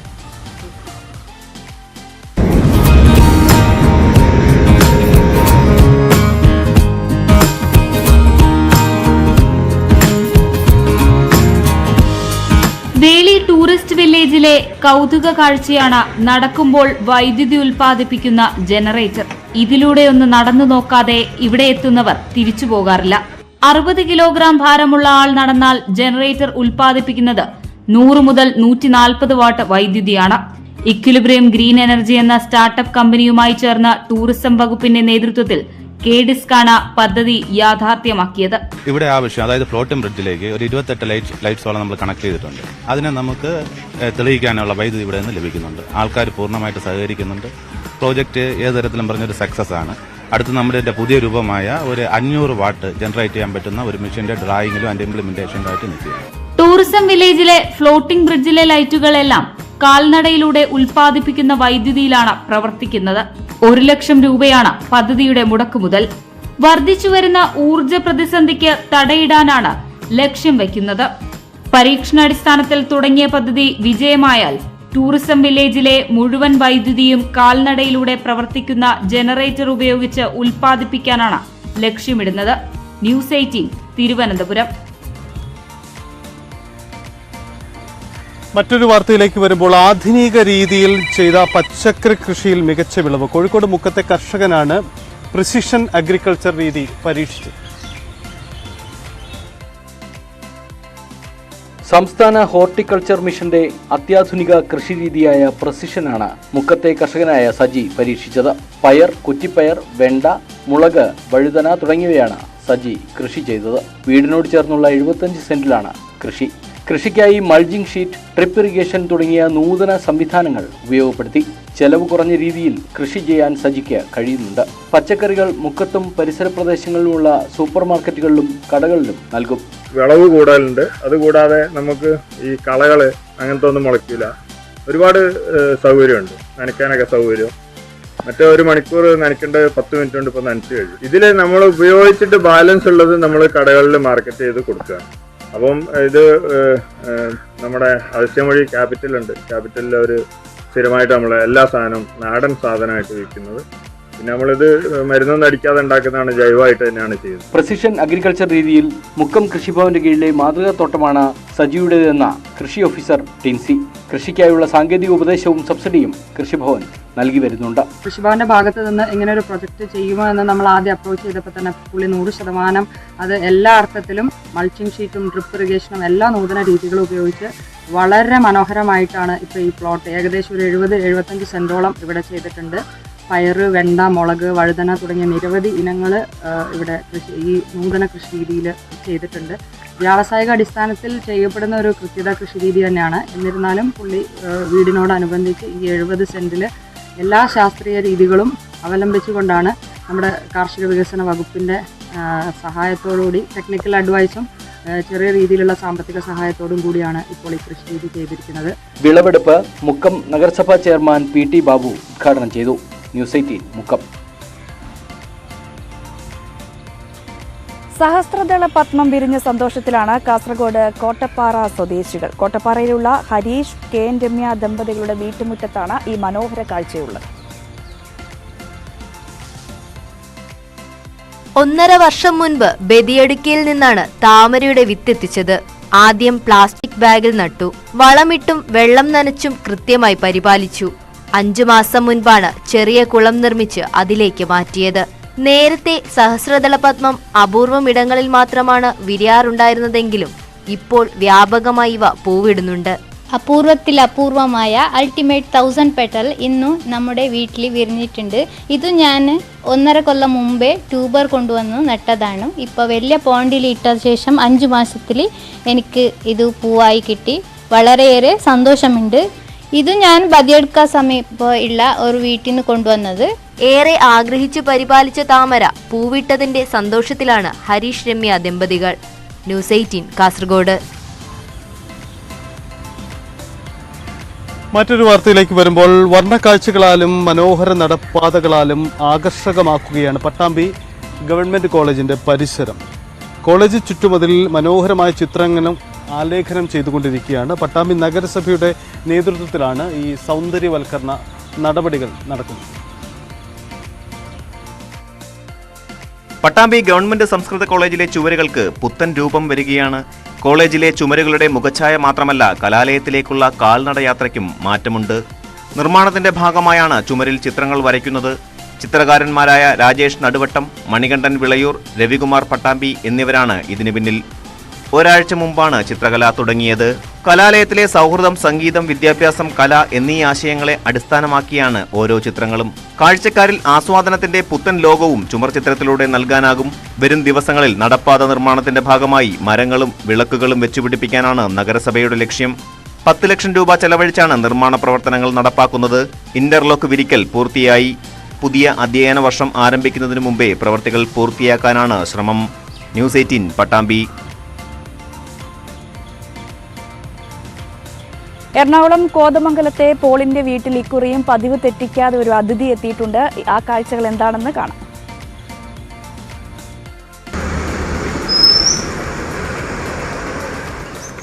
കോതമംഗലത്തെ അധ്യാപകനായ പോളും കുടുംബവും സന്തോഷത്തിലാണ്.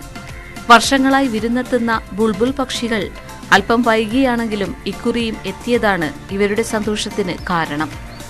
മുൻപ് എല്ലാ ക്രിസ്മസിനുമായിരുന്നു വരവ്. ഇക്കുറി സമയമൊന്നു മാറി. പോളും കുടുംബവും തയ്യാറാക്കുന്ന ക്രിസ്മസ് ട്രീയിൽ കൂടുകൂട്ടി മുട്ട വിരിച്ച് കുഞ്ഞുങ്ങളുമായി പറന്നു പോകുകയായിരുന്നു പതിവ്. ഇത്തവണ പക്ഷികളെത്തി വീട്ടുമുറ്റത്തെ അലങ്കാരച്ചെടിയിൽ ചേക്കേറുകയായിരുന്നു. മുട്ട വിരിഞ്ഞു. 2 കുഞ്ഞുങ്ങളുണ്ട്. തള്ളപ്പക്ഷി അടയിരിക്കുമ്പോൾ തൊട്ടടുത്ത മരക്കൊമ്പിൽ ഇണപ്പക്ഷി പരിസരം വീക്ഷിച്ചിരിക്കും. തുടർച്ചയായി 10 വർഷം വീട്ടിൽ കൃത്രിമമായി തീർത്ത ക്രിസ്മസ് ട്രീയിൽ വന്ന് സ്നേഹം പങ്കുവെച്ചു തന്ന ബുൾബുൾ കോവിഡിനോടനുബന്ധിച്ചുണ്ടായ ചില പ്രത്യേകത കാരണമായിരിക്കാം 3 വർഷക്കാലമായി ഞങ്ങളിൽ നിന്നും അകന്നു കഴിയുകയായിരുന്നു. പക്ഷികളെ ശല്യപ്പെടുത്താതെ കുടുംബവും ജാഗ്രത പാലിക്കും. ഡിസംബർ മുതൽ മെയ് വരെയുള്ള മാസങ്ങളിലാണ് ബുൾബുൾ പക്ഷികൾ മുട്ടയിടാറ്. മനുഷ്യ സാമീപ്യം പ്രശ്നമല്ലാത്തതാണ് വീടുകളിൽ കൂടുകൂട്ടാൻ കാരണം. മുട്ട വിരിയാൻ 14 ദിവസമെടുക്കും. ഈ അപൂർവ കാഴ്ച കാണാൻ നിരവധി പേർ പോളിന്റെ വീട്ടിൽ എത്തുന്നുണ്ട്. ന്യൂസ് 18 കോതമംഗലം. മറ്റൊരു പ്രധാനപ്പെട്ട വാർത്തയിലേക്ക് വരുമ്പോൾ ഇടുക്കി കമ്പംമെട്ടിൽ നവജാത ശിശുവിനെ കൊലപ്പെടുത്തി. അതിഥി തൊഴിലാളികളാണ് നവജാത ശിശുവിനെ കഴുത്തു ഞെരിച്ച് കൊലപ്പെടുത്തിയത്. ദമ്പതികൾ എന്ന വ്യാജേന താമസിച്ചിരുന്ന അതിഥി തൊഴിലാളികളെ പോലീസ് കസ്റ്റഡിയിലെടുത്തു. മധ്യപ്രദേശ് സ്വദേശികളായ സാധുറാം, മാലതി എന്നിവരെയാണ് കസ്റ്റഡിയിലെടുത്തിരിക്കുന്നത്. വിശദാംശങ്ങളുമായി നമുക്കൊപ്പം ചേരുന്നത് പ്രിൻസ് ജെയിംസ് ആണ്. പ്രിൻസ്, എന്താണ് ഈ സംഭവം? ഇതിന്റെ വിശദാംശങ്ങൾ എങ്ങനെയാണ്? കഴിഞ്ഞ 7-ാം തീയതിയാണ് ഈ നവജാത ശിശുവിനെ കമ്പംമെട്ടിൽ മരിച്ച നിലയിൽ കണ്ടെത്തിയത്. ഈ ഉത്തരേന്ത്യൻ തൊഴിലാളികളായ സാധുല, മാലതി എന്നിവർ താമസിച്ചിരുന്ന വീടിനോട് ചേർന്നുള്ള ടോയ്ലറ്റിനുള്ളിലാണ് കുട്ടിയുടെ മൃതദേഹം കണ്ടെത്തിയത്. തുടർന്ന് പോലീസ് അന്വേഷണം നടത്തി വരികയായിരുന്നു. ഇപ്പോഴെന്തായാലും ഇന്ന് രാവിലെ ഇരുവരെയും അറസ്റ്റ് ചെയ്തിട്ടുണ്ട്, പിടികൂടിയിട്ടുണ്ട്. ഇവർ ദമ്പതികൾ എന്ന വിവാഹിതരായിരുന്നില്ല. ഇവർ ദുരഭിമാന തുറന്നാണ് കൊലപാതകം നടത്തിയെന്നാണ് പോലീസിന്റെ നിഗമനം. ഇവർ കുറച്ച് നാളുകളായി ഇവിടെ എത്തി ജോലി ചെയ്തു വരികയായിരുന്നു. ഒരുമിച്ചായിരുന്നു താമസിച്ചിരുന്നത്. ഇവരെ വിവാഹം കഴിക്കുന്നതിന് മുൻപ് കുട്ടി ജനിച്ചതിനാൽ ഇവരുടെ മറ്റുള്ള നാട്ടുകാരിൽ നിന്നൊക്കെ ഇവരെ ഒഴിവാക്കപ്പെടുമെന്നുള്ള ആശങ്ക മൂലമാണ് കൊലപാതകം നടത്തിയെന്നുള്ളതാണ് നമുക്ക് ലഭിക്കുന്ന വിവരം. എന്തായാലും രണ്ടുപേരെ അറസ്റ്റ് ചെയ്തിരിക്കുന്നത്. 7-ാം തീയതിയാണ് കുട്ടീനെ ശുചിമുറിക്കുള്ളിൽ മരിച്ച നിലയിൽ കണ്ടെത്തിയത്. സജിത്ത്,